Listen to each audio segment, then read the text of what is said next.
ಈಗ ನಮ್ಮಲ್ಲೂ ಕೂಡ ಈ ರೀತಿ ಆಂತರಿಕವಾದ ಗಾಯಗಳು ಇರುವವರು ಅನೇಕರಿದ್ದೀವಿ. ಮೊದಲು ನನಗಿರ್ತಕ್ಕಂಥ ಗಾಯ ಏನು ಅನ್ನೋದನ್ನು ನಾನು ಕಂಡ್ಕೋಬೇಕು, ನನಗೆ ಅರ್ಥ ಆಗಬೇಕು. ಅದು ಅರ್ಥ ಆಗಬೇಕಾದ್ರೆ ಏನು ಮಾಡಬೇಕು? ಈ ರೀತಿ ತರಗತಿಗಳು ಕೇಳಿದಾಗ, ವಾಕ್ಯಗಳು ಕೇಳಿದಾಗ, ದೇವರ ವಾಕ್ಯದ ಉಪದೇಶಗಳು ಕೇಳಿದಾಗ ನನ್ನ ಪರಿಸ್ಥಿತಿ ಏನು ಅನ್ನೋದು ನನಗೆ ಅರ್ಥ ಆಗುತ್ತೆ. ಕನ್ನಡಿ ಮುಂದೆ ಬಂದು ನಿಂತ್ಕೊಂಡಾಗ ನಾನು ಹೇಗಿದ್ದೀನಿ ಅಂತ ನನಗೆ ಕಾಣಿಸುತ್ತೋ ಅದೇ ರೀತಿಯಲ್ಲಿ ದೇವರ ವಾಕ್ಯದ ಉಪದೇಶದ ಮುಂದೆ ನಾವು ಬರುವಾಗ ನಮ್ಮ ಮನಸ್ಸಿನ ಪರಿಸ್ಥಿತಿ ಏನಾಗಿದೆ ಅಂತ ನಮ್ಗೆ ಅರ್ಥ ಆಗುತ್ತೆ. ಅದನ್ನು ಸರೆಂಡರ್ ಮಾಡಿಕೊಟ್ಟು ನಾವು ಪ್ರಾರ್ಥಿಸುವಾಗ, ಕೆಲವೊಂದು ಕಾರ್ಯಗಳನ್ನು ಮಾಡುವಾಗ, ನಾವು ಫಾರ್ ಎಕ್ಸಾಂಪಲ್ ಕಂಟಿನ್ಯೂಸ್ ಆಗಿ ನಾವು ಏನೋ ಒಂದು ಟಿ ವಿ ನೋಡ್ತಾ ಇರ್ತೀವಿ ಅಥವಾ ಮೊಬೈಲ್ಗೆ ಅಡಿಕ್ಟ್ ಆಗಿರ್ತೀವಿ. ಕೆಲವೊಂದನ್ನು ಬಿಡಬೇಕಾಗುತ್ತೆ ಈ ಒಂದು ಸೌಖ್ಯ ಸಿಗಬೇಕಾದ್ರೆ. ಯಾವುದಕ್ಕೆ ಆಗಲಿ ನಮ್ಮ ಮನಸ್ಸು ಚೆನ್ನಾಗಿರಬೇಕು. ಮನಸ್ಸು ಚೆನ್ನಾಗಿಲ್ಲದೆ ಇದ್ದರೆ ನಮಗೆ ಊಟ ಮಾಡಲಿಕ್ಕೂ ಆಗೋದಿಲ್ಲ, ಒಳ್ಳೆ ನಿದ್ರೆ ಮಾಡಲಿಕ್ಕೂ ಆಗೋದಿಲ್ಲ, ಪ್ರಾರ್ಥನೆ ಮಾಡಲಿಕ್ಕಾಗೋದಿಲ್ಲ, ನಮಗಿರೋ ಜವಾಬ್ದಾರಿಗಳನ್ನು ಮಾಡಲಿಕ್ಕಾಗೋದಿಲ್ಲ, ಕೆಲಸ ಕಾರ್ಯಗಳನ್ನ ಮಾಡಲಿಕ್ಕಾಗೋದಿಲ್ಲ, ರೋಗಿಗಳಾಗ್ತೀವಿ. ಏನು ಮಾಡಬೇಕು ಅಂತ ಗೊತ್ತಾಗ್ದೇ ಪ್ಯಾನಿಕ್ ಆಗಿ ನಾವು ಬದುಕ್ತೀವಿ. ನಮ್ಮ ಮನಸ್ಸು ಚೆನ್ನಾಗಿದ್ದರೆ ಖಂಡಿತವಾಗಲೂ ಅದಕ್ಕಿಂತ ಒಂದು ದೊಡ್ಡ ಒಂದು ಸಂಪತ್ತು ನಮಗೆ, ಪ್ರತಿಯೊಬ್ಬ ಮನುಷ್ಯನಿಗೂ ಬೇರೆ ಯಾವುದೂ ಇಲ್ಲ ಅಂದ್ಕೊಳ್ತೀನಿ.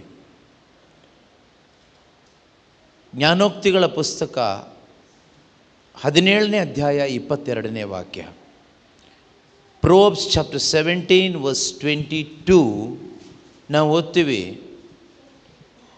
ಹರ್ಷ ಹೃದಯ ಒಳ್ಳೆಯ ಔಷಧ. A cheerful heart is a good medicine. ಎಲ್ಲರೂ ಹೇಳಿ ನೋಡೋಣ, ಹರ್ಷ ಹೃದಯ ಒಳ್ಳೆಯ ಔಷಧ. ಹರ್ಷ ಹೃದಯ ಒಳ್ಳೆಯ ಔಷಧ. ಯಾವುದು ಒಳ್ಳೆಯ ಔಷಧ? ಹರ್ಷ ಹೃದಯ. A cheerful heart is a good medicine. ಹರ್ಷ ಹೃದಯ ಒಳ್ಳೆಯ ಒಂದು ಔಷಧಿ. ಯಾವಾಗ ನೀವು ಹರ್ಷ ಹೃದಯವುಳ್ಳವರಾಗಿ ಜೀವಿಸ್ತೀರೋ, ನೀವು ಅನೇಕರಿಗೊಂದು ಮೆಡಿಸಿನ್ ಥರ ಆಗ್ತೀರ. ಆದರೆ ಇವತ್ತು ನಮ್ಮ ಹೃದಯ ಹರ್ಷ ಹೃದಯ ಅಲ್ಲದೆ ಇರೋದರಿಂದ ನಾವು ಇತರರಿಗೆ ರೋಗ ಉಂಟು ಮಾಡುವವರಾಗ್ಬಿಟ್ಟಿದ್ದೀವಿ. Many are sick because of you, physically and mentally also. Many are sick because of you. ಯಾಕೆ ಅಂದರೆ ನನ್ನ ಮನಸ್ಸು ಸರಿ ಇಲ್ಲದಿದ್ದರೆ ನಾನು ಬೇರೆಯವರ ಮನಸ್ಸನ್ನು ಹಾಳು ಮಾಡ್ತೀನಿ, ಬೇರೆಯವರಿಗೆ ರೋಗ ಬರಲಿಕ್ಕೂ ಕಾರಣನಾಗ್ತೀನಿ, ಬೇರೆಯವರು ಸಾಯಲಿಕ್ಕೂ ನಾನು ಕಾರಣ ಆಗ್ಬೋದು. ನನ್ನ ನಡತೆಯಿಂದ, ನನ್ನ ಮಾತಿನಿಂದ, ನನ್ನ ಒಂದು ಬೇಜವಾಬ್ದಾರಿತನದಿಂದ. It's very dangerous. ಆದರೆ ನನ್ನ ಹೃದಯ ಹರ್ಷ ಹೃದಯವಾಗಿದ್ದರೆ ನನ್ನಿಂದ ಬೇರೆಯವರ ರೋಗಕ್ಕೆ ನಾನೇ ಒಂದು ಮದ್ದಾಗ್ತೀನಿ, ಬೇರೆಯವರ ಸಮಸ್ಯೆಗಳಿಗೆ ನಾನೊಂದು ಪರಿಹಾರವಾಗ್ತೀನಿ, ಬೇರೆಯವರ ದುಃಖಕ್ಕೆ ನಾನೊಂದು ಉಪಶಮನವಾಗ್ತೀನಿ. ಆದ್ದರಿಂದ ಪ್ರೀತಿಯ ಸಹೋದರ ಸಹೋದರಿಯರೇ, ಹರ್ಷ ಹೃದಯ ತುಂಬ ಮುಖ್ಯ. A cheerful heart is very very important and needful. ನಮಗೆಲ್ಲರಿಗೂ ಕೂಡ ಇದು ತುಂಬ ಮುಖ್ಯ. ಆದರೆ ಇವತ್ತು ನಮ್ಮ ಪರಿಸ್ಥಿತಿ ಏನಾಗಿದೆ? ನಮ್ಮ ಪರಿಸ್ಥಿತಿ, ನಮ್ಮನ್ನೇ ನಾವು ನೋಡಿಕೊಳ್ಳುವಾಗ ಈ ಹರ್ಷ ಅನ್ನೋದು ಇಲ್ಲ, ಆ ಜಾಯ್ ಅನ್ನೋದು, ಚಿಯರ್ಫುಲ್ನೆಸ್ ಒಳಗಡೆ ಇಲ್ಲ. Externally we are acting like we have great Joy within us. But deep in our arts we do not have that Joy. ನಾವು ಹೊರಗಡೆ ನಮ್ಮ ಒಳಗಡೆ ಏನೋ ಆನಂದ ಇರುವ ಥರ ನಾವು ವರ್ತಿಸ್ತೀವಿ. ಎಸ್ಪೆಷಲಿ ವಿ ಕರಿಸ್ಮ್ಯಾಟಿಕ್ ಪ್ರಾರ್ಥನೆಯಲ್ಲಿ ಇರುವಂಥವ್ರು ನಾವು ನಮ್ಮ ಒಳಗಡೆ ಒಂದು ಆನಂದ ಇರೋ ಥರ ನಾವು ಬಿಹೇವ್ ಮಾಡ್ತೀವಿ, ಕಾಣಲ್ಪಡ್ತೀವಿ. ಆದರೆ ನಮ್ಮ ಒಳಗಡೆ ನಿಜವಾಗ್ಲೂ ಆ ಒಂದು ಆನಂದ ಅನ್ನೋದು ಇರೋದಿಲ್ಲ ಎಷ್ಟೋ ಜನರಲ್ಲಿ.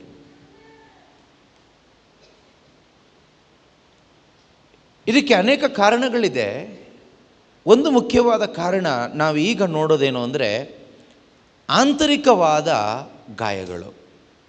ಯಾವ ರೀತಿ ಮನುಷ್ಯನ ಶರೀರಕ್ಕೆ ಗಾಯಗಳಾಗ್ತದೆಯೋ ಅದೇ ರೀತಿ ಮನುಷ್ಯನ ಹೃದಯ ಅಥವಾ ಮನಸ್ಸಿಗೂ ಕೂಡ ಗಾಯಗಳು, ರೋಗಗಳು ಸಂಭವಿಸ್ತದೆ.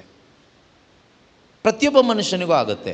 ಈ ಭೂಮಿಯಲ್ಲಿ ಹುಟ್ಟಿದ ಪ್ರತಿಯೊಬ್ಬ ಮನುಷ್ಯನಿಗೂ ಯಾವ ರೀತಿ ತನ್ನ ಶರೀರಕ್ಕೆ ಗಾಯಗಳು, ರೋಗಗಳು ಆಗುತ್ತೋ ಅದೇ ರೀತಿಯಲ್ಲಿ ಮನಸ್ಸಿಗೂ ಕೂಡ ಗಾಯಗಳು, ರೋಗಗಳು ಆಗುವಂಥ ಸಾಧ್ಯತೆಗಳು ಖಂಡಿತವಾಗಲೂ ಇದೆ. ಪ್ರತಿಯೊಬ್ಬರಿಗೂ ಆಗುತ್ತೆ. No one is exceptional. ಯಾರೂ ಅದಕ್ಕೆ ಹೊರತಾಗಿಲ್ಲ. ಎಲ್ಲ ಮನುಷ್ಯನಿಗೂ ಕೂಡ ಗಾಯಗಳಾಗುತ್ತೆ. ನೋಡಿ, ಶರೀರದಲ್ಲಿ ಕೆಲವರಿಗೆ ಮಾರಕವಾದ ನೋವುಗಳು, ಗಾಯಗಳು ಇರುತ್ತೆ. ಕೆಲವರಿಗೆ ಸಣ್ಣ ಪುಟ್ಟ ಕ್ಷಣಿಕವಾದ ನೋವುಗಳು, ಗಾಯಗಳು ಇರುತ್ತೆ. ರೋಗನೇ ಆಗದೇ ಇರತಕ್ಕಂಥ ಒಂದು ದೇಹ ಭೂಮಿ ಮೇಲಿಲ್ಲ. ಪ್ರತಿಯೊಂದು ದೇಹ, ಶರೀರ ಇರುವ ಪ್ರತಿಯೊಬ್ಬ ಮನುಷ್ಯನಿಗೂ ಒಂದಲ್ಲ ಒಂದು ವಿಧವಾಗಿ ಅವನು ಶರೀರದಲ್ಲಿ ನೋವನ್ನು ಅನುಭವಿಸಿರ್ತಾನೆ, ರೋಗವನ್ನು ಅನುಭವಿಸಿರ್ತಾನೆ. ಕೆಲವರು ಮಾರಕ ರೋಗಕ್ಕೆ ಒಳಗಾಗಿ ಸತ್ತು ಹೋದವರಿದ್ದಾರೆ, ಕೆಲವರು ಸಾಯ್ತಾ ಇರುವವರು ಇದ್ದಾರೆ, ಇನ್ನೂ ಸತ್ತಿಲ್ಲ. ಇನ್ನು ಕೆಲವರು ಮಾತ್ರೆ ತೆಗೆದುಕೊಂಡು ಟ್ರೀಟ್ಮೆಂಟ್ ಮಾಡಿಕೊಂಡು ಸರ್ವೈವ್ ಆಗ್ತಾ ಇರುವವರು ಇದ್ದಾರೆ, ಕೆಲವೊಂದು ವಾಸಿ ಮಾಡಿಕೊಂಡವರು ಇದ್ದಾರೆ. ಆದರೆ ಪ್ರತಿಯೊಬ್ಬರ ದೇಹದಲ್ಲೂ ಕೂಡ ಈ ಗಾಯ, ಈ ನೋವು ಬಂದಿದೆ. ಅದೇ ರೀತಿಯಲ್ಲಿ ಪ್ರೀತಿಯ ಸಹೋದರ ಸಹೋದರಿಯರೇ, ಪ್ರತಿಯೊಬ್ಬರ ಮನಸ್ಸಿಗೂ ಕೂಡ ಅನೇಕ ವಿಧವಾದ ನೋವುಗಳು, ಗಾಯಗಳು ಬರ್ತಾನೆ ಇರುತ್ತೆ. ಕೆಲವೊಂದು ಮಾರಕವಾದ ನೋವುಗಳು ಒಳಗಡೆ ಇರುತ್ತೆ, ಅದು ಮರಣಕ್ಕೆ ಕೊಂಡೊಯ್ಯುತ್ತೆ. ಕೆಲವೊಂದು ನೋವುಗಳು ನಿರಂತರವಾಗಿರುತ್ತೆ, ವಾಸಿ ಆಗೋದು ಇಲ್ಲ, ಅದನ್ನು ಅನುಭವಿಸ್ತಾನೆ ಬದುಕ್ತಾರೆ. ಇನ್ನೊಂದು ಕೆಲವು ನೋವುಗಳು ಸ್ವಲ್ಪ ದಿವಸ ಇರುತ್ತೆ, ಆಮೇಲೆ ಹೋಗುತ್ತೆ. But all are going through some kind of pain in their heart. ಆದರೆ ಎಲ್ಲಿಯವರೆಗೆ ಈ ಒಂದು ಗಾಯಗಳನ್ನು ನಮ್ಮ ಒಳಗಡೆ ನಾವು ಇಟ್ಕೊಂಡು ಬದುಕ್ತೀವೋ, ನಮ್ಮ ಜೀವಿತದಲ್ಲಿ ದೇವರ ಒಂದು ಕಾರ್ಯಗಳನ್ನು ಅಥವಾ ದೇವರ ಒಂದು ಪ್ಲ್ಯಾನ್ಸನ್ನು ನಮಗೆ ಎಕ್ಸಿಕ್ಯೂಟ್ ಮಾಡಲಿಕ್ಕೆ ಆಗೋದಿಲ್ಲ. ಎಲ್ಲಿವರೆಗೆ ಈ ಆಂತರಿಕವಾದ ಗಾಯಗಳನ್ನು, ನೋವುಗಳನ್ನು ನಮ್ಮ ಒಳಗಡೆ ನಾವು ಇಟ್ಕೊಂಡಿರ್ತೀವೋ, ನಾನು ಹೇಳ್ತಾ ಇರೋದು ಮಾರಕವಾದ ಕೆಲವೊಂದು ಗಾಯಗಳು, ಅರ್ಥ ಆಗ್ತಿದೆಯಾ? ಸಣ್ಣ ಪುಟ್ಟ ನೋವು ಎಲ್ಲ ಮನುಷ್ಯನಿಗೂ ಇದೆ. ಮನಸ್ಸಿಗೆ ಬೇಜಾರಾಗೋದು, ದುಃಖ ಆಗೋದು ಎಲ್ಲ ಮನುಷ್ಯನಿಗೂ ಆಗುತ್ತೆ, ಅದೆಲ್ಲ ನಾನು ಹೇಳ್ತಾ ಇರೋದು. ಕೆಲವೊಂದು deep wounds are there in lifes. ಕೆಲವರ ಹೃದಯದಲ್ಲಿ ಆಳವಾದ ಗಾಯಗಳಿದೆ. ಅದನ್ನು ಎಲ್ಲಿವರೆಗೆ ನಾವು ಇಟ್ಕೊಂಡು ಬದುಕ್ತೀವೋ ಅಲ್ಲಿವರೆಗೂ ದೇವರ ಯೋಜನೆ ಪ್ರಕಾರ ನಮಗೆ ಜೀವಿಸಲಿಕ್ಕೆ ಆಗೋದಿಲ್ಲ. ಈ ಗಾಯಗಳು ಡಿಸ್ಟರ್ಬ್ ಮಾಡ್ತಾ ಇರುತ್ತೆ ನಮ್ಮ ಒಳಗಡೆ. ಯಾವ ರೀತಿಯಲ್ಲಿ ಡಿಸ್ಟರ್ಬ್ ಮಾಡುತ್ತೆ ಅಂದರೆ, ನಮ್ಮ ಸ್ವಭಾವಗಳಲ್ಲಿ ಇದು ಡಿಸ್ಟರ್ಬ್ ಮಾಡ್ತಾ ಇರುತ್ತೆ. ನಮ್ಮ ಕ್ಯಾರೆಕ್ಟರ್, ನಮ್ಮ ಸ್ವಭಾವ, ನಮ್ಮ ಬಿಹೇವಿಯರ್ ಇದು ಕೆಲವರು ನೋಡಿ ತುಂಬ ಒಳ್ಳೆಯವರೇ, ಚೆನ್ನಾಗಿ ಪ್ರಾರ್ಥನೆ ಮಾಡ್ತಾರೆ, ವಾಕ್ಯಗಳೆಲ್ಲ ಚೆನ್ನಾಗಿ ಗೊತ್ತು, ಆದರೂ ಕೂಡ ಅವರ ಸ್ವಭಾವದಲ್ಲಿ ಏನು ಬದಲಾವಣೆ ಬರೋದೇ ಇಲ್ಲ.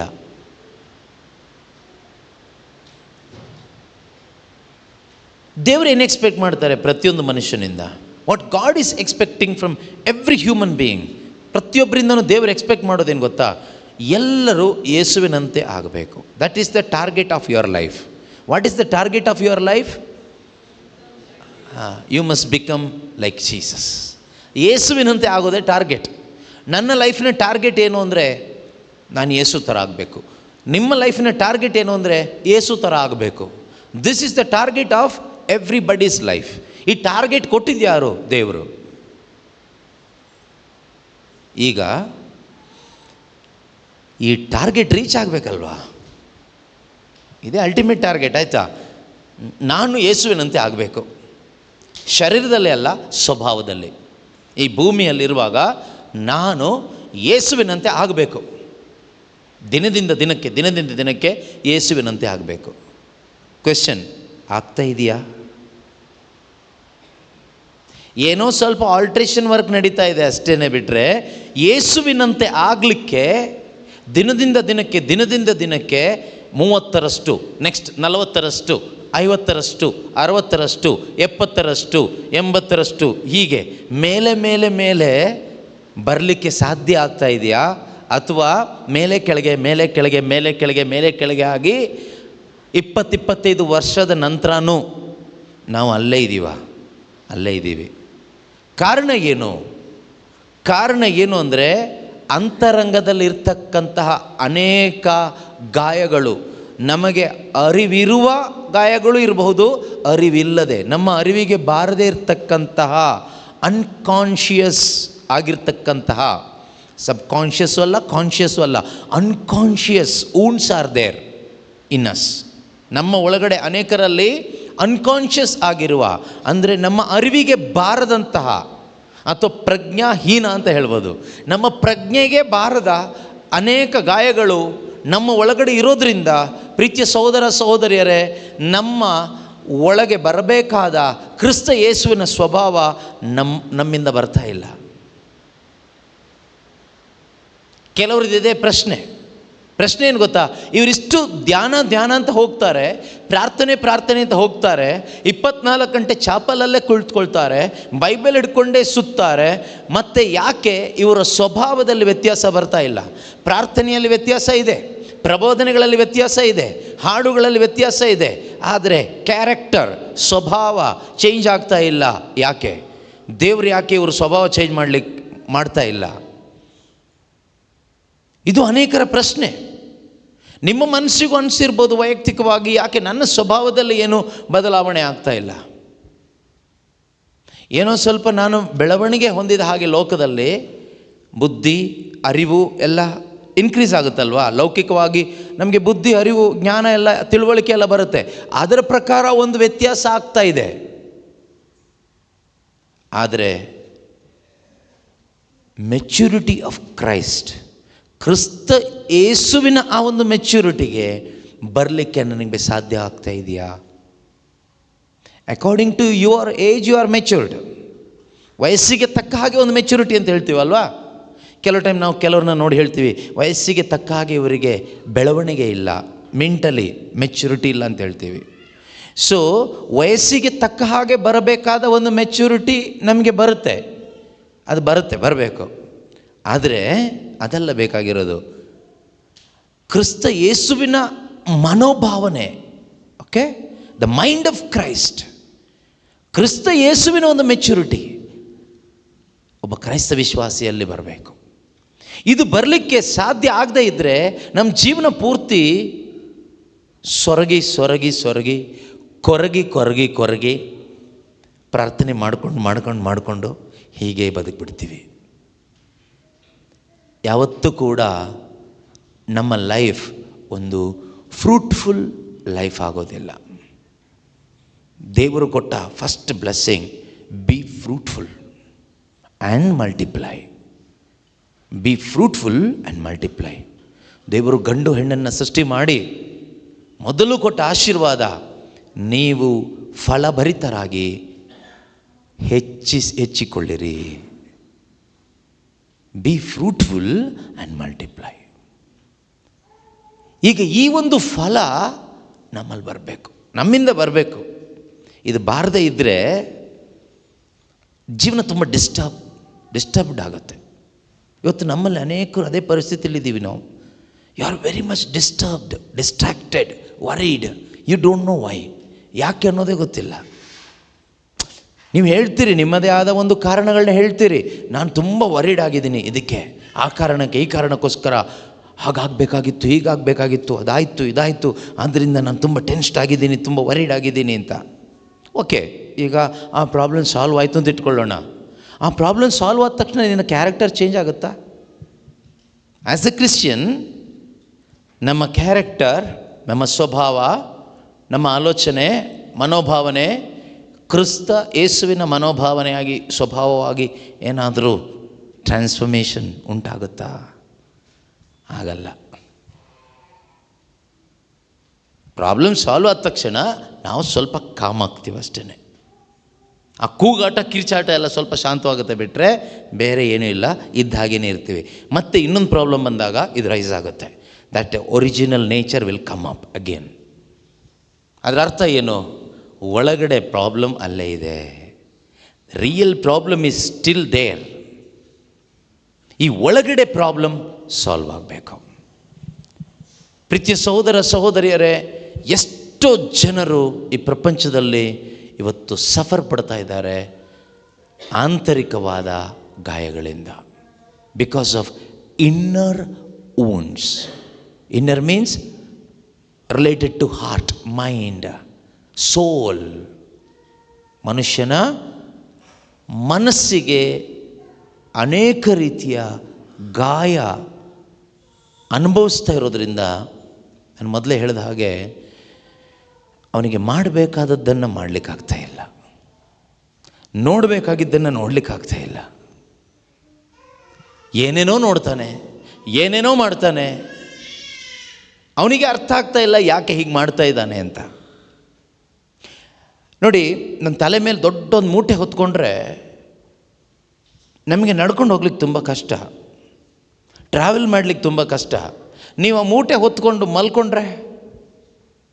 ಮಲ್ಕೊಳ್ಳಿಕ್ಕೂ ಕಷ್ಟ, ನಿದ್ದೆ ಅಂತೂ ಬರೋದೇ ಇಲ್ಲ. ಸ್ನಾನ ಮಾಡಬೇಕಾದ್ರೂ ಅದೇ ಮೂಟೆ ಹೊತ್ಕೊಳ್ತೀರಿ, 50 kg ಮೂಟೆ ತಲೆ ಮೇಲೆ ಇಟ್ಕೊಂಡು ಸ್ನಾನ ಮಾಡ್ತೀರಿ. ಸ್ನಾನ ಮಾಡೋಕ್ಕೆ ಹೋದರೂ ಕಷ್ಟನೇ. ಈ ಮೂಟೆ ತಲೆ ಮೇಲೆ ಇಟ್ಕೊಂಡು ಒಳ್ಳೆ ಹೋಟ್ಲಿಗೆ ಹೋಗಿ ಒಳ್ಳೆ ಬಿರಿಯಾನಿ ಕೊಡ್ತಾರೆ, ತಿನ್ನಲಿಕ್ಕೂ ಕಷ್ಟ, ಎಲ್ಲ ಕಷ್ಟನೇ. ಪ್ರಾಬ್ಲಮ್ ಏನು? ಈ ಮೂಟೆ ತಲೆ ಮೇಲಿದೆ, ಈ ಭಾರ ತಲೆ ಮೇಲಿದೆ. ಅದೇ ಥರ ಈ ತಲೆ ಮೇಲಿರೋ ಭಾರ ನಮಗೆ ಕಾಣಿಸುತ್ತೆ, ಇಳಿಸ್ಬೋದು. ಈ ಮೂಟೆ ಥರ ಎಷ್ಟೋ ಮೂಟೆಗಳು ಮನುಷ್ಯನ ಮನಸ್ಸಿನ ಒಳಗಡೆ ಇದೆ, ಗೊತ್ತಿಲ್ಲದ ಹಾಗೆ. ಗೊತ್ತಿರುವ ಅನೇಕ ಮೂಟೆಗಳಿದೆ, ಗೊತ್ತಿಲ್ಲದೆ ಇರತಕ್ಕಂಥ ಅನೇಕ ಮೂಟೆಗಳು ಮನುಷ್ಯನ ಮನಸ್ಸಿನ ಒಳಗಡೆ ಇರೋದ್ರಿಂದ ಅವನಿಗೆ ನಾವು ಎಷ್ಟೇ, ಕೆಲವು ಟೈಮ್ ಹೇಳ್ತಾರಲ್ಲ, ನಾವು ಎಷ್ಟು ಹೇಳಿದರೂ ಅವರು ಮಾಡಿದ್ದೇ ಮಾಡ್ತಾರೆ, ಅವ್ರು ಚೇಂಜ್ ಆಗೋ ಥರ ಕಾಣ್ತಾ ಇಲ್ಲ. ಆದರೆ ರಿಯಾಲಿಟಿ ಏನು ಅಂದರೆ, ಅವನಿಗೆ ಚೇಂಜ್ ಆಗಲಿಕ್ಕೆ ಆಗ್ತಾ ಇಲ್ಲ, ಚೇಂಜ್ ಆಗಲಿಕ್ಕೆ ಆಗೋದಿಲ್ಲ. Actually he wants to change. ನಿಜವಾಗ್ಲೂ ಅವನಿಗೆ ಮನಸ್ಸಿದೆ ಚೇಂಜ್ ಆಗಬೇಕು ಅಂತ, ಅವನೇನೋ ಪ್ರಯತ್ನ ಪಡ್ತಾನೆ, ಆದರೆ ಚೇಂಜ್ ಆಗ್ತಾ ಇಲ್ಲ. ಪ್ರಾರ್ಥನೆ ಮಾಡ್ತಾರೆ, ಯಾವ ಪ್ರಾರ್ಥನೆಯೂ ವರ್ಕೌಟ್ ಆಗೋದಿಲ್ಲ. ಈಗೇನಾಗಬೇಕು ಹಾಗಾದರೆ? ಈ ಒಂದು ಮನಸ್ಸಿನ ಒಳಗಡೆ ಇರ್ತಕ್ಕಂತಹ ಈ ಮೂಟೆ ಅಥವಾ ಈ ಗಾಯ, ಈ ಭಾರ ಹೋಗಬೇಕು. ಇದು ಹೋದಾಗ he will be free, she will be free. ನಿಜವಾದ ಸ್ವಾತಂತ್ರ್ಯ ಅನ್ನೋದು ಆಗಲೇ ಸಿಗೋದು. ಈಗ ಈ ಗಾಯ ಮುಖ್ಯವಾಗಿ 2 ರೀತಿಯಲ್ಲಿ ಬರುತ್ತೆ. ಮನಸ್ಸಿನ ಒಳಗಡೆ ಗಾಯ 2 ರೀತಿಯಲ್ಲಿ ಮುಖ್ಯವಾಗಿ ಬರುತ್ತೆ. 1 ಬಿಕಾಸ್ ಆಫ್ ಸಿನ್, ಒಂದು ಪಾಪದ ನಿಮಿತ್ತವಾಗಿ ಬರುತ್ತೆ. ಪಾಪ ಅಂತ ಹೇಳುವಾಗ because of Adam sin or your own sin. ನಾನು ಬೆಳಗ್ಗೆ ಹೇಳಿದ್ನಲ್ವಾ, original sin or actual sin. ನೀನು ಮಾಡಿದ ಪಾಪ ಇರ್ಬೋದು, ಅಥವಾ ಆದಾಮನಿಂದ ಬಂದ ಪಾಪ ಇರ್ಬೋದು. ಪಾಪದ ಪರಿಣಾಮವಾಗಿ ಮನುಷ್ಯನ ಸೋಲ್ ಅಥವಾ ಅಂತರಂಗ ಅನೇಕ ರೀತಿಯಲ್ಲಿ ಗಾಯಗೊಳ್ಳುತ್ತೆ. ಅದು ಒಬ್ಬೊಬ್ಬರಿಗೂ ಒಂದೊಂದು ರೀತಿ ಆಗುತ್ತೆ, ಎಲ್ರಿಗೂ ಒಂದೇ ರೀತಿ ಗಾಯ ಆಗಬೇಕು ಅಂತ ಇಲ್ಲ. ಆದರೆ ಪಾಪದ ನಿಮಿತ್ತವಾಗಿ, because of sin of others also, ಯಾರೋ ಬೇರೆಯವರ ಪಾಪದ ನಿಮಿತ್ತನೂ ನಮಗೆ ಗಾಯ ಆಗ್ಬೋದು. ಯಾರೋ ಒಬ್ಬ ಕುಡ್ಕೊಂಡು ಬಂದು ನಿಮಗೆ ಆಕ್ಸಿಡೆಂಟ್ ಮಾಡಿ ಹೋಗ್ಬಿಡ್ತಾನೆ, ನಿಮಗೆ ಕುಡುಕರ ಮೇಲೆ ಆವತ್ತಿಂದ ದ್ವೇಷ ಶುರುವಾಗುತ್ತೆ. ಅಥವಾ ಬೈಕಲ್ಲಿ ಹೋಗೋರ ಮೇಲೆ ಕೋಪ ಬರುತ್ತೆ. ನಾಯಿಗಳು ನೋಡಿದ್ದೀರಾ? ಕೆಲವು ಟೈಮ್ ಬೈಕಲ್ಲಿ ಹೋಗಬೇಕಾದ್ರೆ ಕಚ್ಚೋಕೆ ಓಡಿ ಬರುತ್ತೆ. ಯಾಕೆ ಹೇಳಿ? ಅದಕ್ಕೆ ಆದ ಗಾಯ ಶರೀರದಲ್ಲಿ ಅದಲ್ಲ, ಅದರ ಮೈಂಡಲ್ಲಿ ಒಂದು ಗಾಯ ಕೂತ್ಕೊಬಿಟ್ಟಿದೆ. ಯಾರೋ ಬೈಕಲ್ಲಿ ಬಂದು ಯಾರ್ದೋ ಒಬ್ಬರು ಒಂದು ನಾಯಿದು ನಮ್ಮ ಫ್ರೆಂಡ್ದು ಕಾಲು ಮುರಿದು ಹಾಕಿದ್ದಾರೆ. ಆದ್ದರಿಂದ ಬೈಕಲ್ಲಿ ಬರೋರು ಎಲ್ಲರೂ ಕಾಲು ಮುರಿದು ಹಾಕಲಿಕ್ಕೆ ಬರೋರು. ಆದ್ದರಿಂದ ಅವ್ರನ್ನ ಬಿಡಬಾರ್ದು. ಅದಕ್ಕೆ ಕೆಲವು ಕಡೆ ಬೈಕಲ್ಲಿ ಹೋಗುವಾಗ ನೋಡಿ, ನಾಯಿಗಳು ಸುಮ್ಮನೆ ನಿದ್ದೆ ಹೊಡಿತಾ ಇದ್ದರೂ ಕೂಡ ಎದ್ದು ಬರುತ್ತೆ, ಕಚ್ಚಲಿಕ್ಕೆ ಓಡಿ ಬರುತ್ತೆ. ಎಲ್ಲ ನಾಯಿಗಳು ಅಲ್ಲ, ಗಾಯ ಇರೋ ನಾಯಿಗಳು. ಮೆಜಾರಿಟಿ ಈ ಬೀದಿ ನಾಯಿಗಳೆಲ್ಲ ಗಾಯ ಮಾಡ್ಕೊಂಡಿರುತ್ತೆ. ಓಕೆ. ಸೊ ಅದರಿಂದ ಇನ್ನು ಒಳ್ಳೆ ಮನೇಲಿ ಸಾಕಿದ ನಾಯಿಗಳಿಗೆ ಅಂಥ ಗಾಯ ಇರೋದಿಲ್ಲ. ಸೊ ಬೀದಿ ನಾಯಿಗಳಿಗೆ ಗಾಯಗಳು ಜಾಸ್ತಿ. ಸೊ ನಿಮಗೆಲ್ಲ ಹೇಳ್ತಾ ಇರೋದು ಬೀದಿ ನಾಯಿಗಳಿಗೆ, ನೀವೇನು ಟೆನ್ಷನ್ ಮಾಡ್ಕೋಬೇಡಿ. ನೀವು ಇದು ನಮಗೆ ಹೇಳ್ತಾ ಇದ್ದಾರೇನೋ, ನಾವೇ ಅಲ್ಲಿ ಇಲ್ಲಿ ಸುತ್ತಿ ಅವ್ರ ಸುದ್ದಿ ಮಾತಾಡಿ ಇವ್ರ ಸುದ್ದಿ ಮಾತಾಡಿ ರೋಡ್ ಸೈಡಲ್ಲಿ ಇರ್ತೀವಿ. ಅದಕ್ಕೆ ನಮಗೆ ಗಾಯಗಳು ಜಾಸ್ತಿ ಅನಿಸುತ್ತೆ. ಇದು ನಮ್ಮ ಬಗ್ಗೆನೇ ಇರ್ಬೋದು ಅಂತ ನಿಮ್ಗೆ ಅನಿಸಿದರೆ ಹಾಗೆ ತಗೊಳ್ಳಿ, ಪರವಾಗಿಲ್ಲ. ಸೊ ಆವಾಗ ನಮಗೆ ಕಂಡವ್ರ ಮೇಲೆಲ್ಲ ಕೋಪ ಬರುತ್ತೆ. ಯಾರನ್ನು ನೋಡಿದರೂ ನಮಗೆ ಕೋಪ ಬರುತ್ತೆ. ಎಲ್ಲೋ ಟಿ ವಿನಲ್ಲೋ ಎಲ್ಲೋ ನೋಡಿರ್ತೀರಿ, ಮೊಬೈಲ್ ಫೋನಲ್ಲೋ ಟಿ ವಿನಲ್ಲೋ ಏನೋ ಒಂದು ಇನ್ಸಿಡೆಂಟ್ ನೋಡಿರ್ತೀರಿ. ಆಗ ನಿಮಗೆ ತಕ್ಷಣ ಶುರುವಾಗೋದೇನು ಗೊತ್ತಾ? ಮನೇಲಿದ್ದವ್ರ ಮೇಲೆಲ್ಲ ಸಂಶಯ ಶುರುವಾಗುತ್ತೆ. ಓ ಹಾಗಾದರೆ ಇದು ಹಾಗೆ, ಅದೇ ಕೇಸೆ. ಹೋದಲ್ಲೆಲ್ಲ ನಿಮ್ಗೆ ಅದೇ, ಹೋದಲ್ಲೆಲ್ಲ ನಿಮ್ಮ ಮೈಂಡಲ್ಲಿ ಇವ್ರು ಹಾಗೇನೆ, ಇವ್ರು ಹಾಗೇ ಇರ್ಬೋದು, ಇವ್ರು ಹಾಗೇ ಇರ್ಬೋದು. ಎಲ್ಲಿಂದ ಬಂತಿದ್ದು? ಅಲ್ಲಿ ನೋಡಿದ್ದು. ಅಲ್ಲಿ ಯಾರೋ ಒಬ್ರು ಕ್ಲಿಪ್ ಕಳಿಸ್ಕೊಟ್ರು, ವಿಡಿಯೋ ಕ್ಲಿಪ್ ಕಳಿಸ್ಕೊಟ್ರು, ನೀವು ಅದನ್ನು ನೋಡಿದ್ರಿ. ಇದೇ ರೀತಿಯೇ ಆಗಿದ್ದು ಯಾವುದೋ ಒಂದು ನೋಡಿದ್ರಿ. ಆಗ ನಿಮಗೆ ನೋಡೋ ವ್ಯಕ್ತಿಗಳೆಲ್ಲ ಅದೇ ರೀತಿ ಕಾಣಿಸ್ತಾರೆ. ಇವ್ರದ್ದು ಇದೇ ಪ್ರಾಬ್ಲಮ್ ಇರ್ಬೋದು, ಇವ್ರದ್ದು ಇದೇ ಪ್ರಾಬ್ಲಮ್. ಇಲ್ಲಿ ರಿಯಲ್ ಪ್ರಾಬ್ಲಮ್ ಎಲ್ಲಿದೆ? ನಿನ್ನ ಒಳಗಡೆ ಇದೆ. ರಿಯಲ್ ಪ್ರಾಬ್ಲಮ್ ಇರೋದು ನಿನ್ನ ಒಳಗಡೆ. ನಿನ್ನ ಒಳಗಡೆ ಪ್ರಾಬ್ಲಮ್ ಇರೋದ್ರಿಂದ ನಿನಗೇನು ಮಾಡಲಿಕ್ಕಾಗ್ತಾ ಇಲ್ಲ? ಯಾರನ್ನೂ ಸರಿಯಾಗಿ ನೋಡ್ಲಿಕ್ಕಾಗ್ತಾ ಇಲ್ಲ, ಪ್ರೀತಿ ಮಾಡಲಿಕ್ಕಾಗ್ತಾ ಇಲ್ಲ. ಪ್ರೀತಿ ಬಗ್ಗೆ ಎಲ್ಲ ಬೋಧನೆ ಮಾಡ್ತೀವಿ, ಒಳ್ಳೆ ಬೋಧನೆ ಮಾಡ್ತೀವಿ, but you are not able to love. ಪರಿಶುದ್ಧತೆ ಬಗ್ಗೆ ಚೆನ್ನಾಗಿ ಬೋಧನೆ ಮಾಡ್ತೀವಿ, but you are not able to live a holy life.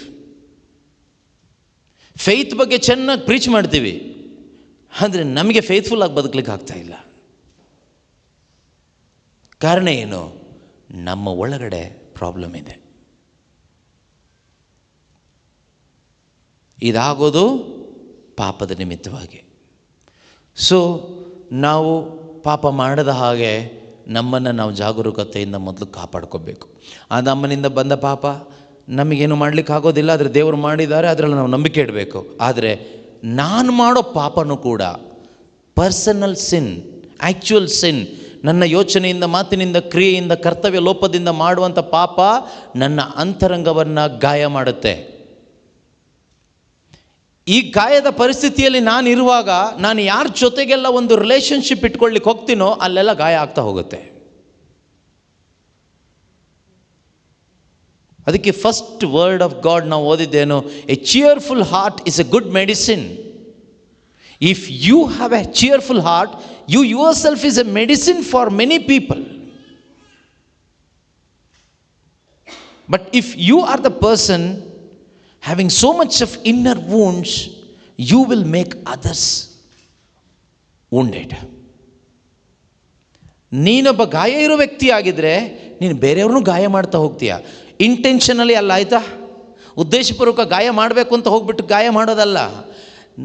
ನೀನು ಮಾತಾಡುವಾಗ ಅವ್ರಿಗೆ ಗಾಯ ಆಗುತ್ತೆ. ನೀನು ಅವ್ರ ಜೊತೆಗೆ ಇದ್ದು ಬಂದ್ರೇ ಅವ್ರಿಗೆ ಗಾಯ ಆಗೋಗ್ಬಿಡುತ್ತೆ, ಅವ್ರ ಒಳಗಡೆನೂ ಗಾಯ ಆಗುತ್ತೆ. ಆವಾಗ ನಮಗೇನು ಅನಿಸುತ್ತೆ? ಓ, ನಾನು ಬಂದರೆ ನಿಮಗೆ ತೊಂದರೆ ಅಲ್ವಾ, ನಾನು ಇದ್ದರೆ ನಿಮಗೆ ತೊಂದರೆ ಅಲ್ವಾ, ನನ್ನ ಮುಖ ನೋಡೋಕೆ ನಿಂಗೆ ಇಷ್ಟ ಇಲ್ಲ ಅಲ್ವಾ, ಕುಟುಂಬದಲ್ಲಿ ಗಂಡ ಹೆಂಡತಿ ಮಧ್ಯದಲ್ಲಿ ಇದು ಬರುತ್ತೆ ಅಲ್ವಾ, ನನ್ನ ಮುಖ ನಿನಗೆ ಇಷ್ಟ ಇಲ್ಲ ಅಲ್ವಾ, ನನ್ನ ಜೊತೆಗೆ ಇರ್ಲಿಕ್ಕೆ ನಿಂಗೆ ಇಷ್ಟ ಇಲ್ಲ ಅಲ್ವಾ, ಹೋಗು ಪರವಾಗಿಲ್ಲ. ಅವನು ಹೋಗಿ ಏನು ಮಾಡ್ತಾನೆ? ಅವನು ಹೋಗಿ ಕುಡಿತಾನೆ. ಕುಡಿಲಿಕ್ಕೆ ಆಗದೆ ಇದ್ದವನು ಇನ್ನೇನೋ ಒಂದು ಮಾಡ್ತಾನೆ, ಲಾಸ್ಟಿಗೆ ಸಾಯುವ ಯೋಚನೆ ಕೂಡ ಮಾಡ್ತಾನೆ. ಸೊ ಅವನಿಗೆ ಒಳಗಡೆ ಏನು ಕಾನ್ಷಿಯಸ್ ಬಂತು? ಒಂದು ರೀತಿ ಗಿಲ್ಟ್ ಬಂತು, inferiority. So it's very dangerous. ತುಂಬ ಜನರ ಪರಿಸ್ಥಿತಿ ಇವತ್ತು ನಮ್ಮಲ್ಲಿ ಹೀಗೆ ಇದೆ. ನಮಗೆ ಮಾಡಬೇಕಾದ ಕಾರ್ಯವನ್ನು ಮಾಡಲಿಕ್ಕಾಗ್ತಾ ಇಲ್ಲ. ನೋಡಿ, ನಮಗೆ ರೆಸ್ಪಾನ್ಸಿಬಿಲಿಟಿ ದೇವರು ಕೊಟ್ಟಿದ್ದಾರೆ. ಈ ರೆಸ್ಪಾನ್ಸಿಬಿಲಿಟಿಯನ್ನು ನಮಗೆ ಮಾಡಲಿಕ್ಕಾಗ್ತಾ ಇಲ್ಲ.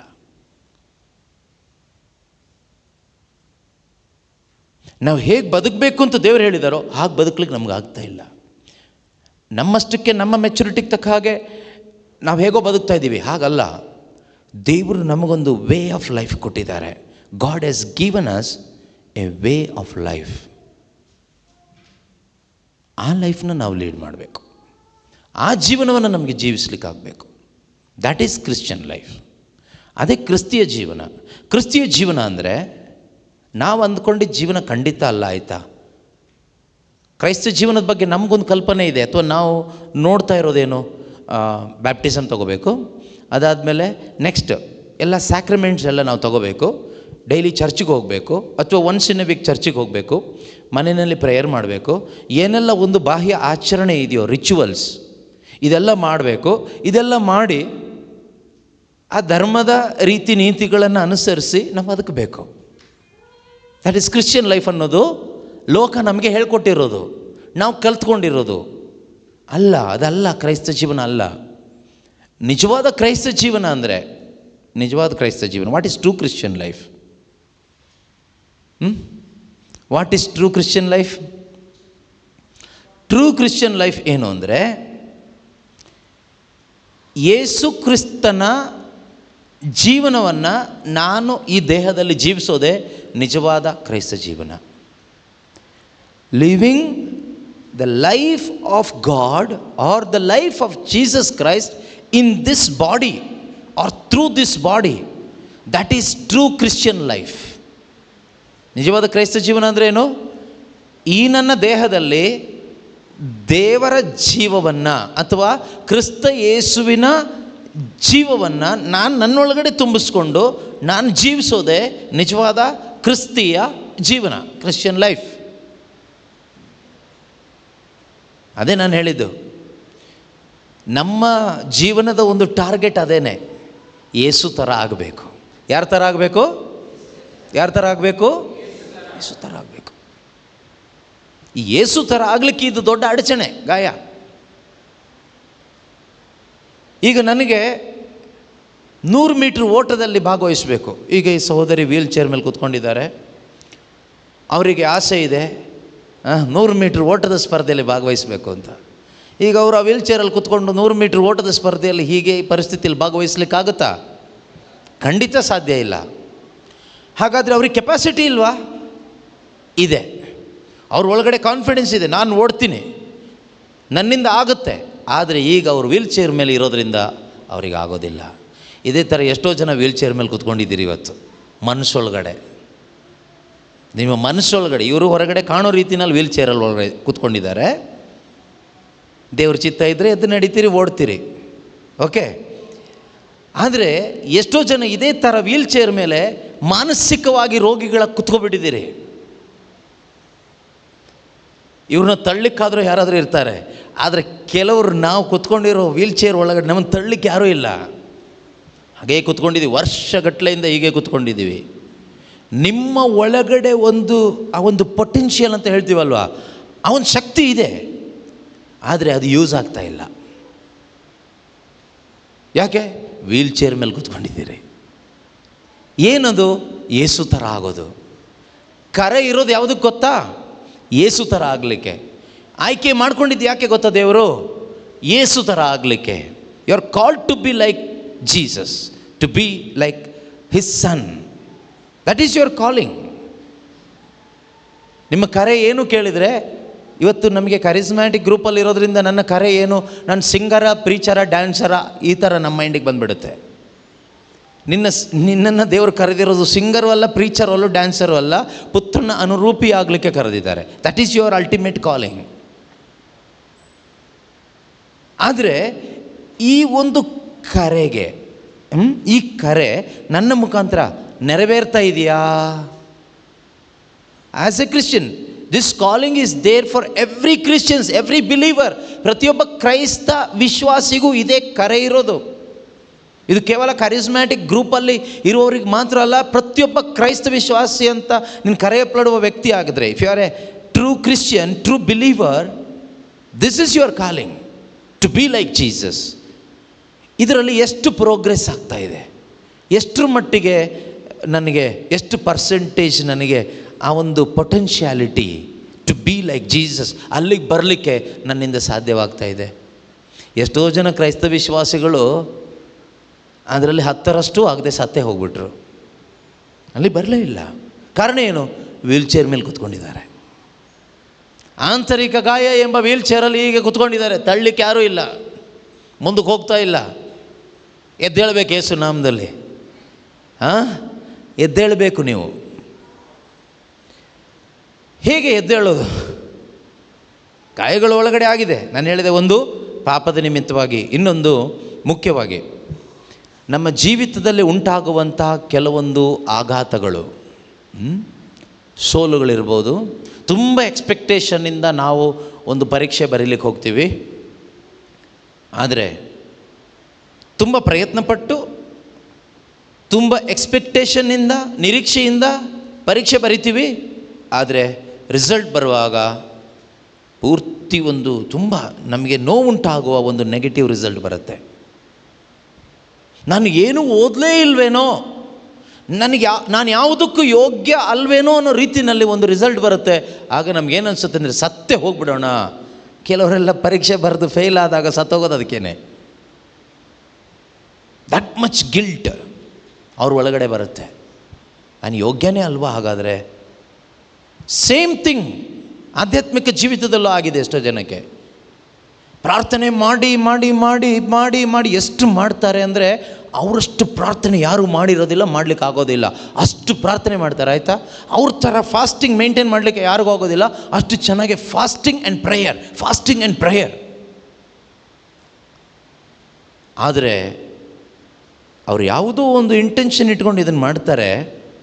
ಅದಾಗದೇ ಇದ್ದಾಗ, ಅದು ಫುಲ್ ಫೇಲ್ ಆದಾಗ, ಫಾರ್ ಎಕ್ಸಾಂಪಲ್ ಹೇಳುವಾಗ ನಮ್ಗೆ ಅರ್ಥ ಆಗುತ್ತೆ. ಒಂದು ತಂದೆ ತಾಯಿ ಪ್ರಾರ್ಥಿಸ್ತಾ ಇರ್ತಾರೆ, ಏನಂತ? ನನ್ನ ಮಗ ಅಥವಾ ಮಗಳು ಯಾರಾದರೂ ತೆಗೆದುಕೊಳ್ಳಿ, ಒಳ್ಳೆ ರೀತಿಯಲ್ಲಿ ಓದಿ ಜೀವನದಲ್ಲಿ ಒಳ್ಳೆಯ ಕೆಲಸ ತಗೊಂಡು ಒಳ್ಳೆ ಒಂದು ಕುಟುಂಬ ಜೀವನ ಜೀವಿಸಬೇಕು, ಒಳ್ಳೆ ಒಂದು ಜೀವನ ಸಂಗಾತಿ ಸಿಗಬೇಕು, ವಿವಾಹ ಆಗಬೇಕು, ಆಮೇಲೆ ಅವರು ಚೆನ್ನಾಗಿ ಬದುಕಬೇಕು ಅಂತ. ಆದರೆ ಈ ಉದ್ದೇಶ, ಇದು ಒಳ್ಳೆ ಉದ್ದೇಶನ ಕೆಟ್ಟ ಉದ್ದೇಶನ? ಒಳ್ಳೆ ಉದ್ದೇಶ. ಈ ಒಳ್ಳೆ ಉದ್ದೇಶ ಇಟ್ಕೊಂಡು ಅಪ್ಪ ಅಮ್ಮ ಒಳ್ಳೆ ಕ್ರೈಸ್ತ ಜೀವನ ಜೀವಿಸ್ತಾರೆ, ಆಯಿತಾ? ಸುಳ್ಳು ಹೇಳಲ್ಲ, ಮೋಸ ಮಾಡಲ್ಲ, ಬೈಬಲ್ ಓದ್ತಾರೆ, ಚರ್ಚಿಗೆ ಹೋಗ್ತಾರೆ, ಪ್ರತಿಯೊಂದು ಒಳ್ಳೆ ರೀತಿಯಲ್ಲಿ, ಕೆಟ್ಟ ರೀತಿಯಲ್ಲಿ ಅಲ್ಲ, ಒಳ್ಳೆ ರೀತಿಯಲ್ಲಿ, ಅವರಿಂದ ಎಷ್ಟು ಒಳ್ಳೆ ರೀತಿಯಲ್ಲಿ ಬದುಕಲಿಕ್ಕಾಗುತ್ತೋ ಬದುಕ್ತಾರೆ, ಆ ಮಕ್ಕಳ ಒಳ್ಳೆಯ ಭವಿಷ್ಯಕ್ಕಾಗಿ. ಅದಕ್ಕೆ ಬೇಕು, ಬದುಕ್ತಾರೆ ಅಂತ ಇಟ್ಕೊಳ್ಳಿ. ಈಗ ಆ ಮಗು ಬೆಳೀತಾ ಇದೆ, ದೊಡ್ಡವರಾದರು. ಒಂದು 18 ಇಯರ್ಸ್ ಆಯಿತು ಅಂತ ಇಟ್ಕೊಳ್ಳೋಣ. 18 ಇಯರ್ಸ್ ಆದಾಗ ಇದ್ದಕ್ಕಿದ್ದ ಹಾಗೆ ಆ ಮಗನೋ ಮಗಳೋ ಎಲ್ಲೋ ಒಂದು ಕಡೆ ಆಕ್ಸಿಡೆಂಟಲ್ಲಿ ಸತ್ತೋಗ್ಬಿಟ್ರೆ, ಇಷ್ಟೆಲ್ಲ ಪ್ರಾರ್ಥನೆ ಮಾಡಿ ಬೆಳೆಸಿರುವ, ಒಳ್ಳೆ ಹೋಪ್ ಇಟ್ಕೊಂಡಿರುವ, ಕೆಟ್ಟದ್ದು ಯಾವುದೂ ಅಲ್ಲ, ಒಳ್ಳೆ ಹೋಪ್ ಇಟ್ಕೊಂಡಿರುವ ಆ ತಂದೆ ತಾಯಿಗೆ ಮನಸ್ಸಿಗೇನಾಗುತ್ತಲ್ಲ, ಆಘಾತ, ಟ್ರೋಮಾ. ಅದೇನಾಗುತ್ತೆ ಅಂದರೆ ಒಳಗಡೆ ಗಾಯ ಆಗುತ್ತೆ. ಒಳಗಡೆ ಗಾಯ ಆಗಿ ಯಾವ ಮಟ್ಟಕ್ಕೆ ಹೋಗ್ಬೋದು ಅವರು ಅಂದರೆ, ದೇವರಿಲ್ಲ, there is no God, there is no Jesus, prayer is useless, faith is useless, everything is man made, everything is deception. ಈ ಮಟ್ಟಕ್ಕೆ ಹೋಗ್ತಾರೆ. He may become an atheist. ದೇವರೇ ಇಲ್ಲ ಎಂದು ಹೇಳುವ ಒಂದು ಭಾವನೆ ಅವಳೊಳಗಡೆ ಬರುತ್ತೆ, because of this negative incident taken place in his family. ನನಗೆ ಪ್ರಾರ್ಥನೆ ಬೇಡ, ನನಗೆ ಚರ್ಚ್ ಬೇಡ, ನನಗೆ ಫೆಲೋಶಿಪ್ ಬೇಡ, ಏನು ಬೇಡ. ಯಾಕೆ ಅಂದರೆ ನಾನು ಅಷ್ಟು ನೀಟಾಗಿದೆ ಬ್ರದರ್, ನಾನು ಅಷ್ಟು ಕರೆಕ್ಟ್ ಆಗಿದ್ದೆ, ಅಷ್ಟು ಪರ್ಫೆಕ್ಟ್ ಆಗಿದ್ದೆ, ಆದರೆ ನನಗಾಗಿರೋ ನೋವಿದೆಯಲ್ಲ, ಸಾರಿ. ಕಳೆದ ದಿವಸ ಯೂಟ್ಯೂಬ್ನಲ್ಲಿ ಒಂದು ವಿಡಿಯೋ ನೋಡ್ತಾ ಇದ್ದೆ.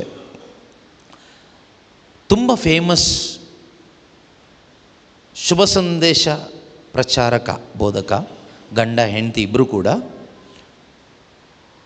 ತುಂಬ ಚೆನ್ನಾಗಿ ದೇವರ ಸೇವೆ ಮಾಡ್ತಾ ಇದ್ದಾರೆ, ಬೋಧನೆ ಮಾಡ್ತಾ ಇದ್ದಾರೆ. ಸ್ವಂತವಾಗಿ ಒಂದು ಮಿನಿಸ್ಟ್ರಿ ಸ್ಟಾರ್ಟ್ ಮಾಡಿ ದೇವರ ರಾಜ್ಯದ ಕೆಲಸವನ್ನು ಮಾಡ್ತಾ ಇದ್ದಾರೆ. ಜೊತೆಗೆ ಚಾರಿಟಿ ವರ್ಕ್ ಕೂಡ ಮಾಡ್ತಾ ಇದ್ದಾರೆ. ಪ್ರೀತಿಯ ಕಾರ್ಯಗಳು, ಬಡವರಿಗೆ ಮನೆ ಕಟ್ಟಿಸ್ಕೊಡೋದು, ಬಡ ರೋಗಿಗಳಿಗೆ ಟ್ರೀಟ್ಮೆಂಟ್ ಕೊಡಿಸೋದು ಎಲ್ಲ ಫ್ರೀ ಅವರ ಒಂದು ಸಂಸ್ಥೆ ಕಡೆಯಿಂದ. ಗಂಡ ಹೆಂಡತಿ ಇಬ್ಬರೇ ಚಾಲೆಂಜಾಗಿ ತೆಗೆದುಕೊಂಡು ಮಾಡ್ತಾ ಇದ್ದಾರೆ. ತುಂಬ ಪ್ರಯಾಸಪಟ್ಟು ಕಷ್ಟಪಟ್ಟು ಪ್ರಾಮಾಣಿಕವಾಗಿ ಮಾಡ್ತಾ ಇದ್ದಾರೆ. ಓಕೆ, ಆದರೆ ಯಾರೋ ಕೆಲವರು ಬೋಧಕರು ಅಥವಾ ಬೇರೆ ಇದೇ ರೀತಿ ಕರಿಸ್ಮ್ಯಾಟಿಕಲ್ ಇರುವವರು ಇವರ ಬಗ್ಗೆ ಯಾವುದೋ ಕೆಲವೊಂದು ಕಾರಣಗಳನ್ನ ಎತ್ಕೊಂಡು ತಪ್ಪಾಗಿ ಏನೇನೋ ಬೋಧನೆ ಮಾಡ್ತಾ ಇದ್ದಾರೆ, ಹೇಳ್ತಾ ಇದ್ದಾರೆ. ಇವ್ರ ಬಗ್ಗೆನೇ 3-4 ಜನ ದೊಡ್ಡ ದೊಡ್ಡ ಬೋಧಕರು ಯೂಟ್ಯೂಬ್ನಲ್ಲಿ ವಿಡಿಯೋನ ಪ್ರಚಾರ ಮಾಡಿ ಆಗಿದೆ. ಇದನ್ನು ಕೇಳಿಸ್ಕೊಂಡ ಈ ದಂಪತಿಗಳಿಗೆ ಎಷ್ಟು ಹರ್ಟ್ ಆಗಿದೆ ಅಂದರೆ, ಅವರು ಬಹಿರಂಗವಾಗಿ ದೇ ಆರ್ ಕಥೋಲಿಕರೇ, charismatics, leaders, they have their own ministry, wonderful ministry, international ಲೆವೆಲಲ್ಲಿ ಪ್ರೀಚ್ ಮಾಡಿದವರು, ಇಂಟರ್ನ್ಯಾಷನಲ್ ಲೆವೆಲಲ್ಲಿ ದೇವರ ಸೇವೆ ಮಾಡಿದವರು, ಮಾಡ್ತಾ ಇರುವವರು, ಅವ್ರ ಬಗ್ಗೆ ತಪ್ಪಾದ ಆರೋಪಗಳು ಈ ರೀತಿ 4-5 ಜನ ದೇವರ ಸೇವಕರು ಆನ್ಲೈನ್ನಲ್ಲಿ ಸೋಷಿಯಲ್ ಮೀಡಿಯಾದಲ್ಲಿ ಪಬ್ಲಿಕ್ ಮಾಡಿದಾಗ ಇದನ್ನು ಕೇಳಿಸ್ಕೊಂಡು ಈ ಗಂಡ ಹೆಂಡತಿ ಕಣ್ಣೀರಿನಿಂದ, ದುಃಖದಿಂದ, ನೋವಿನಿಂದ, ಅತಿ ಯಾತನೆಯಿಂದ ಕೈ ಮುಗಿದು ಕೇಳ್ಕೊಳ್ತಾ ಇದ್ದಾರೆ, ಇನ್ನು ಮುಂದೆ ನಾವು ಶುಭ ಸಂದೇಶ ಪ್ರಚಾರ ಮಾಡಲ್ಲ, ನಮಗೆ ಸಾಕು, ನಮಗೆ ಸಿಕ್ಕಿದ್ದು ಸಾಕು, ಇನ್ನು ಮುಂದೆ ನಾವು ಶುಭ ಸಂದೇಶ ಜೀವಿಸಲಿಕ್ಕೆ ಪ್ರಯತ್ನ ಪಡ್ತೀವಿ. ಏನು ನಮ್ಮದು ಚಾರಿಟಿ ವರ್ಕ್ ಮಾಡ್ತಾ ಇದ್ದೀವೋ ಅದನ್ನು ಮಾಡ್ಕೊಂಡು ಹೋಗ್ತೀವಿ, ಈ ಬೋಧನೆ ಬೇಡ. ನಾವು ಬೋಧನೆ ಮಾಡ್ತಾ ಇರೋದ್ರಿಂದ ತಾನೇ ಇಷ್ಟೆಲ್ಲ ಕೆಟ್ಟ ಮಾತುಗಳು ಕೇಳಿಸ್ಕೊಳ್ಬೇಕಾಗಿ ಬಂತು. ಅದರಿಂದ ದಯವಿಟ್ಟು ನನಗೂ ನಮ್ಮ ಕುಟುಂಬಕ್ಕೂ ತೊಂದರೆ ಕೊಡಬೇಡಿ. ನಾವಿನ್ನು ಈ ಒಂದು ಟೈಟಲ್ ನಮಗೆ ಬೇಡ. ಶುಭ ಸಂದೇಶ ಪ್ರಚಾರಕರು, ಬೋಧಕರು ಎಂಬ ಈ ಟೈಟಲ್ ಬೇಡ. ನಾವಿವತ್ತು ಇದನ್ನು ನಿಲ್ಲಿಸ್ತಾ ಇದ್ದೀವಿ ಎಂದು ಇಡೀ ಜಗತ್ತಿನ ಮುಂದೆ ನಾವು ಹೇಳ್ತಾ ಇದ್ದೀವಿ. ಅದನ್ನು ಕೇಳಿಸ್ಕೊಳ್ಳುವಾಗ ತುಂಬ ಬೇಸರ ಆಯಿತು, ನನಗೆ ಬೇಸರ ಆಯಿತು. ಅಲ್ಲಿ ಅವ್ರಿಗೇನಾಗಿದ್ದು, ಅವರಿಗಾಗಿದ್ದ ಆಂತರಿಕ ಗಾಯ ಆಯಿತು, ಟ್ರೋಮಾ. ತುಂಬ ಫ್ಲರಿಷಾಗಿ ಹೋಗ್ತಾ ಇದೆ ಅವರ ಮಿನಿಸ್ಟ್ರಿ, ಆಯಿತಾ, ತುಂಬ ಚೆನ್ನಾಗಿ ಅಭಿವೃದ್ಧಿಯಾಗಿ ಹೋಗ್ತಾ ಇದೆ, ತುಂಬ ಪಾಪ್ಯುಲರ್ ಆಗ್ತಾ ಇದ್ದಾರೆ, ಒಳ್ಳೆ ಕಾರ್ಯ ಮಾಡ್ತಾ ಇದ್ದಾರೆ. ಆದರೆ ಯಾರೋ 3-4 ಜನ ಯಾವುದೋ ಕಾರಣಕ್ಕೋಸ್ಕರ, ಕಾರಣ ಸತ್ಯನೋ ಸುಳ್ಳೋ ಗೊತ್ತಿಲ್ಲ, ಅಥವಾ ಅವರ ಹಿಂದಿನ ಜೀವನ ತೆಗೆದುಕೊಂಡಿರ್ಬೋದು, ಯಾವುದೋ ಒಂದು ಮನುಷ್ಯ ಅಂದಮೇಲೆ ಎಲ್ಲೋ ಒಂದು ಕಡೆ ಎಡವುತ್ತಾನೆ, ತಪ್ಪು ಮಾಡಿರ್ತಾನೆ, ಯಾವುದೋ ಒಂದು ತಪ್ಪುಗಳನ್ನು, ಯಾವುದೋ ಒಂದು ಎಡವಿ ಬಿದ್ದಿದ್ದನ್ನು ಎತ್ತಿ ಹಿಡಿದು ಬಹಿರಂಗಪಡಿಸಿ ಈಗ ಹೇಳುವಾಗ ಅವರಿಗಾದ ಗಾಯ, ಈ ಗಾಯ ಎಷ್ಟರ ಮಟ್ಟಿಗೆ ಹೋಗಿದೆ ಅಂದರೆ, ನಾನು ಇನ್ನು ಮುಂದೆ ಶುಭ ಸಂದೇಶ ಸಾರೋದಿಲ್ಲ ಎಂದು ಹೇಳುವಷ್ಟರ ಮಟ್ಟಿಗೆ ಹೋಗಿದೆ ಅಂದರೆ ನೀವು ಅರ್ಥ ಮಾಡಿಕೊಳ್ಳಿ ಎಷ್ಟರ ಮಟ್ಟಿಗೆ ಒಬ್ಬ ಮನುಷ್ಯನ ಅಂತರಂಗಕ್ಕೆ ಗಾಯ ಆಗ್ಬೋದು ಅಂತ. ಸೊ ಬಿಕಾಸ್ ಆಫ್ ಸಮ್ ಟ್ರೋಮಾಸ್, ಈ ರೀತಿ ಆದಂಥ ಆಘಾತಗಳು, ಇದು ಎಷ್ಟು ಡೇಂಜರಸ್ ಅಂದರೆ, ಮನುಷ್ಯನ ಒಳಗಡೆ ಆಗ್ತಕ್ಕಂತಹ ಈ ಆಂತರಿಕ ಗಾಯ ಇದೆಯಲ್ವಾ, ಅವನ ಶರೀರದಲ್ಲಿ ರಿಫ್ಲೆಕ್ಟ್ ಆಗುತ್ತೆ ರೋಗದ ರೂಪದಲ್ಲಿ.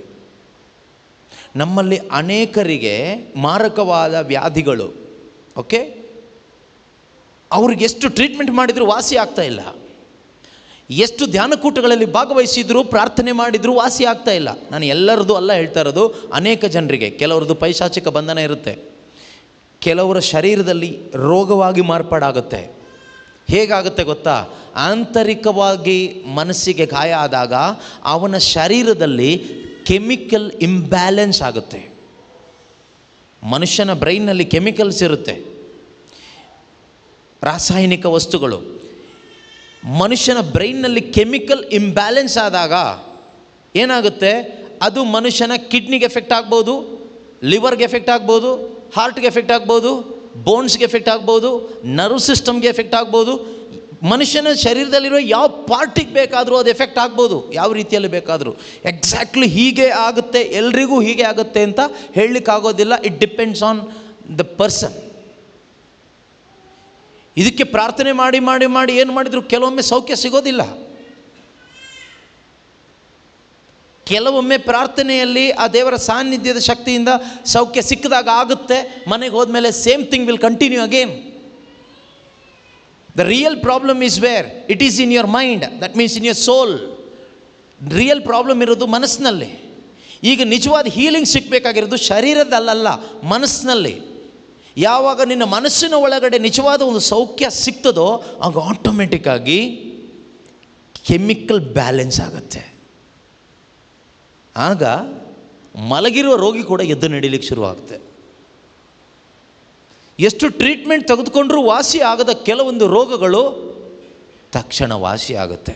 ಕೆಲವೊಂದು ಗ್ರ್ಯಾಜುವಲ್ ಆಗಿ ಕಾಲಕ್ರಮೇಣ ಕೆಲವು ದಿವಸಗಳಲ್ಲಿ ವಾಸಿ ಆಗುತ್ತೆ. ಅದಕ್ಕೇನು ಪ್ರೇಯರ್ ಬೇಕಾಗಿಲ್ಲ, ಹೀಲಿಂಗ್ ಬೇಕು, ಆಂತರಿಕವಾದ ಒಂದು ಸೌಖ್ಯ ಬೇಕು. ಇನ್ನೊಂದು, ಈ ಟ್ರೋಮಾ ಅಂತ ಏನು ಹೇಳಿದ್ದೀನೋ ಇದು ಒಂದು ವ್ಯಕ್ತಿಗೆ ತಾಯಿಯ ಗರ್ಭದಿಂದ ಪ್ರಾರಂಭಗೊಂಡು ಅವನು ಬದುಕಿರುವ ಯಾವ ಟೈಮ್ ತನಕ ಬೇಕಾದರೂ, ಯಾವ ಗ್ಯಾಪಲ್ಲಿ ಬೇಕಾದರೂ ಅವನು ಆಘಾತಕ್ಕೆ ಒಳಗಾಗಬಹುದು. ತಾಯಿಯ ಗರ್ಭದಲ್ಲಿ ರೂಪುಗೊಂಡ ಭ್ರೂಣವಾಗಿ ಅಥವಾ ಒಂದು ಮಗುವಾಗಿ ರೂಪುಗೊಂಡು ಬೆಳೆಯುತ್ತಿರುವ ಆ ಕ್ಷಣ ಮೊದಲುಗೊಂಡು ಸಾಯುವುದರೊಳಗಡೆ ಅಥವಾ ಈಗಿನ ತನಕ any time he can be affected by inner wounds because of the trauma you are going through or your parents gone through. ತಂದೆ ತಾಯಿಯ ಮನಸ್ಸಿನಲ್ಲಿ, ಉದಾಹರಣೆ, ಮಗು ತಾಯಿಯ ಗರ್ಭದಲ್ಲಿದ್ದಾಗ ಆ ತಾಯಿಗೆ ಆದ ಕಹಿಯಾದ ಕೆಲವೊಂದು ಅನುಭವಗಳು, ಓಕೆ, ತಾಯಿಯ ಜೀವನದಲ್ಲಿ ಆದ ಕಹಿಯಾದ ಅನುಭವಗಳು ಅಥವಾ ತಂದೆ ಜೀವನದಲ್ಲಿ ಆದ ಕಹಿಯಾದ ಅನುಭವಗಳು ಅದೇನಾಗುತ್ತೆ ಅಂದರೆ ಆ ಮಗುವಿನ ಸ್ವಭಾವದ ಮೇಲೆ ಬಾಧಿಸ್ತದೆ. ಆ ಸ್ವಭಾವ ಮಾತ್ರ ಅಲ್ಲ, ಎಂಟೈರ್ ಪರ್ಸನಾಲಿಟಿ ಪೂರ್ತಿಯಾಗಿ ಬಾಧಿಸ್ತದೆ. ಸ್ಪಿರಿಚುವಲ್ ಲೈಫ್ ಮೇಲೂ ಅದೇ ರೀತಿ ಆ ಸೋಲಿಶ್ ಲೈಫ್ ಮೇಲೂ ಟೋಟಲ್ ಆ ಮನುಷ್ಯನನ್ನು ಮಗುವನ್ನು ಬಾಧಿಸ್ತದೆ. ಎಷ್ಟೋ ಜನ ತಾಯಿಯ ಗರ್ಭದಿಂದಲೇ, ಎಲ್ಲರೂ ಅಲ್ಲ, ಎಷ್ಟೋ ಜನ ತಾಯಿಯ ಗರ್ಭದಿಂದಲೇ ಆಂತರಿಕವಾಗಿ ಒಂದು ಗಾಯ ಹೊತ್ಕೊಂಡು ಬಂದವರು ಇರ್ತಾರೆ. ಅವರು ಈ ಗಾಯದಲ್ಲೇ ಬೆಳೀತಾರೆ. ಅದರ ಪರಿಣಾಮವಾಗಿ ಕೆಲವು ಮಕ್ಕಳು ಬೆಳೀತಾ ಬೆಳೀತಾ ಹಠಮಾರಿಗಳಾಗುವ ಸಾಧ್ಯತೆ ಇದೆ. ಕೆಲವೊಂದು ಕೆಟ್ಟ ಚಟಗಳಿಗೆ ಒಳಗಾಗುವ ಸಾಧ್ಯತೆ ಇದೆ. ತಂದೆ ತಾಯಿ ಮೇಲೆ ದ್ವೇಷ ಸಾಧಿಸುವಂಥ ಸಾಧ್ಯತೆಗಳಿದೆ. ತಂದೆ ತಾಯಿಯ ಮಾತನ್ನು ಅನುಸರಣೆ ಮಾಡದೆ ಡಿಸೊಬೀಡಿಯೆಂಟ್ ಆಗಿ ಬದುಕುವಂಥ ಸಾಧ್ಯತೆಗಳಿದೆ. ಬೆಳೀತಾ ಬೆಳೀತಾ ಆ ಮಕ್ಕಳಲ್ಲೂ ಕೂಡ ಒಂದು ಜವಾಬ್ದಾರಿ ಇಲ್ಲದ ಸೋಂಬೇರಿತನ ಬರುವಂಥ ಸಾಧ್ಯತೆಗಳಿದೆ. ಬೆಳೀತಾ ಬೆಳೀತಾ ಮಕ್ಕಳ ಶರೀರದಲ್ಲೂ ಕೂಡ ಕೆಲವೊಂದು ರೋಗಗಳು ಬರುವ ಸಾಧ್ಯತೆಗಳಿದೆ. ಎಲ್ಲಿಂದ ಬಂತಿದ್ದು? ತಾಯಿಯ ಗರ್ಭದಲ್ಲಿ ಮಗುವಾಗಿ ಇದ್ದಾಗ ಉಂಟಾದ ಆಂತರಿಕವಾದ ಗಾಯದ ಒಂದು ಪರಿಣಾಮವಾಗಿ ಈ ಮಗು ಬೆಳೀತಾ ಬೆಳೀತಾ ಬೆಳವಣಿಗೆಯ ಒಂದೊಂದು ಅಥವಾ ಬೇರೆ ಬೇರೆ ಹಂತಗಳಲ್ಲಿ ಏನೇನೋ ಆಗುವ ಸಾಧ್ಯತೆಗಳಿದೆ. ನಾನು ಹೇಳ್ತಾ ಇರೋದು ಪ್ರಪಂಚದಲ್ಲಿ ನಡೀತಿರೋ ಎಲ್ಲ ಈ ರೀತಿ ಘಟನೆಗಳಿಗೆ ಆಂತರಿಕ ಗಾಯ ಮಾತ್ರ ಕಾರಣ ಅಂತಲ್ಲ. ನಾನು ಈ ಟಾಪಿಕ್ಕಲ್ಲಿ ಮಾತಾಡ್ತಾ ಇರೋದು inner wounds and inner healing, ಆಂತರಿಕ ಸೌಖ್ಯ, ಆಂತರಿಕ ಗಾಯಗಳು ಮತ್ತು ಸೌಖ್ಯಕ್ಕೆ ಸಂಬಂಧಪಟ್ಟ ವಿಷಯಗಳನ್ನ ಹೇಳ್ತಾ ಇರೋದು. ಇದು ಆಗುವ ಸಾಧ್ಯತೆ ಇದೆ ಅಂತ. ಆಂತರಿಕ ಗಾಯ ನಾವು ಅದನ್ನು ಒಂದು ಲೈಟಾಗಿ ತಗೊಳ್ಳೋದು ಬೇಡ ಅಂತ. We need to take it seriously. ನಾವು ಅದನ್ನು ಸೀರಿಯಸ್ ಆಗಿ ತೆಗೆದುಕೊಂಡು ಅದನ್ನು ಡೀಲ್ ಮಾಡಬೇಕು, ಅದನ್ನು ಸರಿಪಡಿಸ್ಕೋಬೇಕು, ಅದರಿಂದ ಒಂದು ಒಳ್ಳೆಯ ಸೌಖ್ಯ ಪಡ್ಕೊಂಡು ಅದರಿಂದ ನಾವು ಹೊರಗೆ ಬರಬೇಕು. ಅದಕ್ಕೋಸ್ಕರ ಹೇಳ್ತಾ ಇರೋದು. ಎಲ್ಲದಕ್ಕೂ ಕಾರಣ ಪಿಶಾಚಿನೇ ಅಲ್ಲ. ಯಾಕೆಂದರೆ ನಾವು ಕರಿಸ್ಮ್ಯಾಟಿಕ್ ಪ್ರೇಯರ್ನಲ್ಲಿ ಇರುವಾಗ ನಮ್ಮ ಮೈಂಡಿಗೆ ಏನು ಅನಿಸ್ತಾ ಇರುತ್ತಂದರೆ ಎಲ್ಲ ಸಮಸ್ಯೆಗೂ ಸೈತಾನ ಸೈತಾನ ಸೈತಾನ, ಪಿಶಾಚಿ ಪಿಶಾಚಿ. ಒಂದು ಪಿಶಾಚಿ ಕಾರಣ ಅಲ್ಲ ಅಂತ ನಾನು ಹೇಳ್ತಾ ಇಲ್ಲ. ಈಗ ಪಿಶಾಚಿ ಬಗ್ಗೆ ಅಲ್ಲ ನಾವು ಮಾತಾಡ್ತಾ ಇರೋದು. ಇನ್ನೊಂದು ಶಾಪ ಶಾಪ ಶಾಪ, ಶಾಪದ ಬಗ್ಗೆನೂ ಅಲ್ಲ ಮಾತಾಡ್ತಾ ಇರೋದು. ಪಾಪ ಪಾಪ ಪಾಪ, ಅದು ಬೆಳಗ್ಗೆ ಮಾತಾಡಿ ಆಯಿತು. ಸೊ ಅದ್ರ ಬಗ್ಗೆನೂ ಅಲ್ಲ. ಈಗ ಮಾತಾಡ್ತಾ ಇರೋದು ಆಂತರಿಕ ಗಾಯಗಳು, inner wounds, most neglected things. ಇದು ನಾವು ಅಷ್ಟು ಸೀರಿಯಸ್ ಆಗಿ ತಗೊಳ್ಳೋದಿಲ್ಲ. ಈ ಆಂತರಿಕ ಗಾಯ ಕೂಡ ಸರಿಯಾದ ರೀತಿಯಲ್ಲಿ ನಾವು ಸೌಖ್ಯವನ್ನು ಪಡ್ಕೋಬೇಕು. ಇದರಿಂದ ಕೂಡ ಇಲ್ಲದೇ ಇದ್ದರೆ ಖಂಡಿತವಾಗಲೂ ದೇವರು ನಿನಗಾಗಿ ಕೊಟ್ಟಿರುವ ಒಳ್ಳೆ ಜೀವನ ನಿನಗೆ ಜೀವಿಸ್ಲಿಕ್ಕಾಗದೆ ಏನೋ ಒಂದು ಸ್ವಲ್ಪ ಅದು ಇದು ಮಾಡಿ ಸತ್ತೋಗ್ಬಿಡ್ತೀಯ. ಆ ಫುಲ್ನೆಸ್ ಆಫ್ ಲೈಫ್, ಯೇಸು ಹೇಳ್ತಾರಲ್ಲ, ನಾನು ಬಂದಿರುವುದು ಬರೀ ಜೀವ ಅಲ್ಲ, ಯಥೇಚ್ಛವಾಗಿ ಜೀವ ಕೊಡಲಿಕ್ಕೆ. ಆ ಜೀವ ನಾನು ನೀವು ಅನುಭವಿಸ್ಲಿಕ್ಕೆ, ಆಯಿತಾ? ಬರೀ ಜೀವ ಕೊಡಲಿಕ್ಕಲ್ಲ, ಸಮೃದ್ಧಿಯಾದಿಗೆ ಜೀವ ಕೊಡಲಿಕ್ಕೆ. Fullness of life, life in abundance, that is life of Christ. ಆ ಜೀವನ ನಾವು ಜೀವಿಸಬೇಕು ಆ್ಯಸ್ ಕ್ರಿಶ್ಚಿಯನ್ಸ್ ಎವ್ರಿ ಡೇ. ಆದರೆ ನಮ್ಮ ಒಳಗಡೆ ಈ ರೀತಿ ಗಾಯಗಳು ಇರುವಾಗ, ನೋವುಗಳು ಇರುವಾಗ, ಗೊತ್ತಿಲ್ಲದ ಹಾಗೆ ತಾಯಿ ಗರ್ಭದಿಂದ ಬಂದಂಥ ಕೆಲವೊಂದು ತಾಯಿಗಾದ ಆಘಾತದಿಂದ ಅಥವಾ ಅವರ ಪಾಪದ ಪರಿಣಾಮವಾಗಿ, ಎರಡೂ ಸಾಧ್ಯತೆಗಳಿದೆ. ಪಾಪದ ನಾನು ಹೇಳಿದೆ ಒಂದು ಕಾರಣ, ಆಘಾತ, ಅವರಿಗಾದ ಆಘಾತದ ನಿಮಿತ್ತವಾಗಿ. ಫಾರ್ ಎಕ್ಸಾಂಪಲ್, ಮಗು ತಾಯಿಯ ಹೊಟ್ಟೆ ಒಳಗಡೆ ಇರುವಾಗ ಯಾರೋ ಒಬ್ಬರು ಕುಟುಂಬದ ಸದಸ್ಯರಿರ್ಬೋದು ಅಥವಾ ಯಾರೋ ಒಬ್ಬರು ಇರ್ಬೋದು, ಆ ಒಂದು ಸ್ತ್ರೀಯನ್ನು ಅಥವಾ ಮಗುವಿನ ತಾಯಿಯನ್ನು ಬಲಾತ್ಕಾರ ಮಾಡ್ತಾರೆ, ದುರುಪಯೋಗ ಮಾಡ್ತಾರೆ. ಓಕೆ, ಸೆಕ್ಸುವಲ್ ಹರಾಸ್ಮೆಂಟ್ ಮಾಡ್ತಾರೆ. ಆ ರೀತಿಯಲ್ಲಿ ಒಂದು ದುರುಪಯೋಗವಾದಂಥ ಸಂದರ್ಭದಲ್ಲಿ, ಲೈಂಗಿಕವಾಗಿ ಕಿರುಕುಳಕ್ಕೆ ಒಳಗಾದಂಥ ಸಂದರ್ಭದಲ್ಲಿ ಆ ತಾಯಿಗೆ ತುಂಬ ಆಘಾತ ಆಗುತ್ತೆ. ಆದರೆ ಹೊಟ್ಟೆ ಒಳಗಡೆ ಮಗು ಇದೆ. ಈಗ ಈ ಒಂದು ಆಘಾತದಲ್ಲಿ ಮಗು ಹುಟ್ಟುತ್ತದೆ. ಈಗ ಹಾಗೆ ಹುಟ್ಟಿದ ಮಗುವಿಗೆ ಏನೆಲ್ಲ ಆಗುವ ಸಾಧ್ಯತೆ ಇದೆ ಅಂದರೆ, ಒಂದು 2-3 ಹೇಳ್ತೀನಿ. ಇದೇ ನಿಮಗಾಗಿದೆ ಅಂತ ನಾನು ಹೇಳ್ತಾ ಇಲ್ಲ, ಆಗುವ ಸಾಧ್ಯತೆಗಳಿದೆ.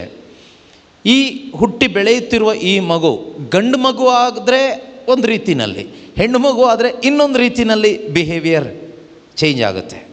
ಫಾರ್ ಎಕ್ಸಾಂಪಲ್, ಒಂದು ಹೆಣ್ಣು ಮಗು ಆದರೆ ಆ ಮಗು ಬೆಳೀತಾ ಒಂದು ಪ್ರೌಢಾವಸ್ಥೆ ದಾಟಿ ಒಂದು ಮೆಚ್ಯೂರಿಟಿಗೆ ಬಂದಾಗ, ಫಿಸಿಕಲ್ ಮೆಚ್ಯೂರಿಟಿಗೆ ಬಂದಾಗ, ಶಾರೀರಿಕವಾಗಿ ಒಂದು ಮೆಚ್ಯೂರಿಟಿಗೆ ಬಂದಾಗ ಅವಳಿಗೆ ಯಾವುದಾದ್ರೂ ಗಂಡಸನ್ನು ನೋಡುವಾಗ ಭಯ ಉಂಟಾಗುವ ಸಾಧ್ಯತೆ ಇರುತ್ತೆ, ಕೋಪ ಉಂಟಾಗುವ ಸಾಧ್ಯತೆ ಇರುತ್ತೆ, ಇರಿಟೇಷನ್ ಬರುವ ಸಾಧ್ಯತೆ ಇರುತ್ತೆ. ಆದರೆ ಇವಳ ಜೀವನದಲ್ಲಿ ಏನೂ ನಡೆದಿರೋದಿಲ್ಲ. ಕೆಲವು ಟೈಮ್ ಆಕೆ ಜೀವನದಲ್ಲಿ ನಡೆದ ಘಟನೆಯಿಂದ ಇರಿಟೇಷನ್ ಓಕೆ, ಹೊರಗಡೆಯವ್ರ ಮೇಲಲ್ಲ, ಸ್ವಂತ ತಂದೆ ಮೇಲೆ ಇರಿಟೇಷನ್ ಬರುತ್ತೆ, ಒಡ ಹುಟ್ಟಿದ ಸಹೋದರರ ಮೇಲೆ ಇರಿಟೇಷನ್ ಬರುತ್ತೆ, ಎಲ್ಲರ ಮೇಲೂ ಏನೋ ಡೌಟ್ ಬರುತ್ತೆ, ಏನೋ ಇರಿಟೇಷನ್ ಬರುತ್ತೆ. ಒಂದು ಆ ರೀತಿ. ಇನ್ನೊಂದು ತುಂಬ ಸ್ವಾಭಾವಿಕವಾದ ಒಂದು ಸೆಕ್ಸುವಲ್ ಡಿಸೈರ್ ಇದೆ, ಎಲ್ರಿಗೂ ಇದೆ, ಅದು ಬರಬೇಕು, ಅದು ಒಳ್ಳೆಯದು. ಆದರೆ ಅಸ್ವಾಭಾವಿಕವಾದ ಒಂದು ಸೆಕ್ಸುವಲ್ ಡಿಸೈರ್, ಲೈಂಗಿಕ ದುರಾಸಕ್ತಿ ಅಂತ ಹೇಳ್ತೀವಿ. ಲೈಂಗಿಕ ಆಸಕ್ತಿ ಅಲ್ಲ, ಮೆಚ್ಯೂರಿಟಿಗೆ ಬಂದ ಒಂದು ಹುಡುಗಿಯಲ್ಲಿ ಲೈಂಗಿಕ ದುರಾಸಕ್ತಿ. ಇದರಿಂದ ಎಷ್ಟೋ ಜನ ಪ್ರಾಸ್ಟಿಟ್ಯೂಷನ್, ವ್ಯಭಿಚಾರಕ್ಕಿಳಿದಿದ್ದಾರೆ. ಬೇರೆ ಬೇರೆ ರೀತಿಯಲ್ಲಿ ಶರೀರವನ್ನು ಮತ್ತು ಲೈಂಗಿಕ ಅವಯವಗಳನ್ನು, ಅವರ ಲೈಂಗಿಕತೆಯನ್ನು ದುರುಪಯೋಗಪಡಿಸಿಕೊಳ್ಳುವಂಥದ್ದು. ಗಂಡು ಮಕ್ಕಳಾದರೆ ಯಾರನ್ನ ನೋಡಿದರೂ ಲೈಂಗಿಕ ಆಸಕ್ತಿ, ಯಾವುದೇ ಸ್ತ್ರೀನ ನೋಡಲಿ ನನಗೆ ಬೇಕು. Addicted to pornography. ಇದೆಲ್ಲ ಬರೋ ತಾಯಿ ಗರ್ಭದಿಂದನೇ ಎಷ್ಟೋ ಬಂದುಬಿಟ್ಟಿದೆ.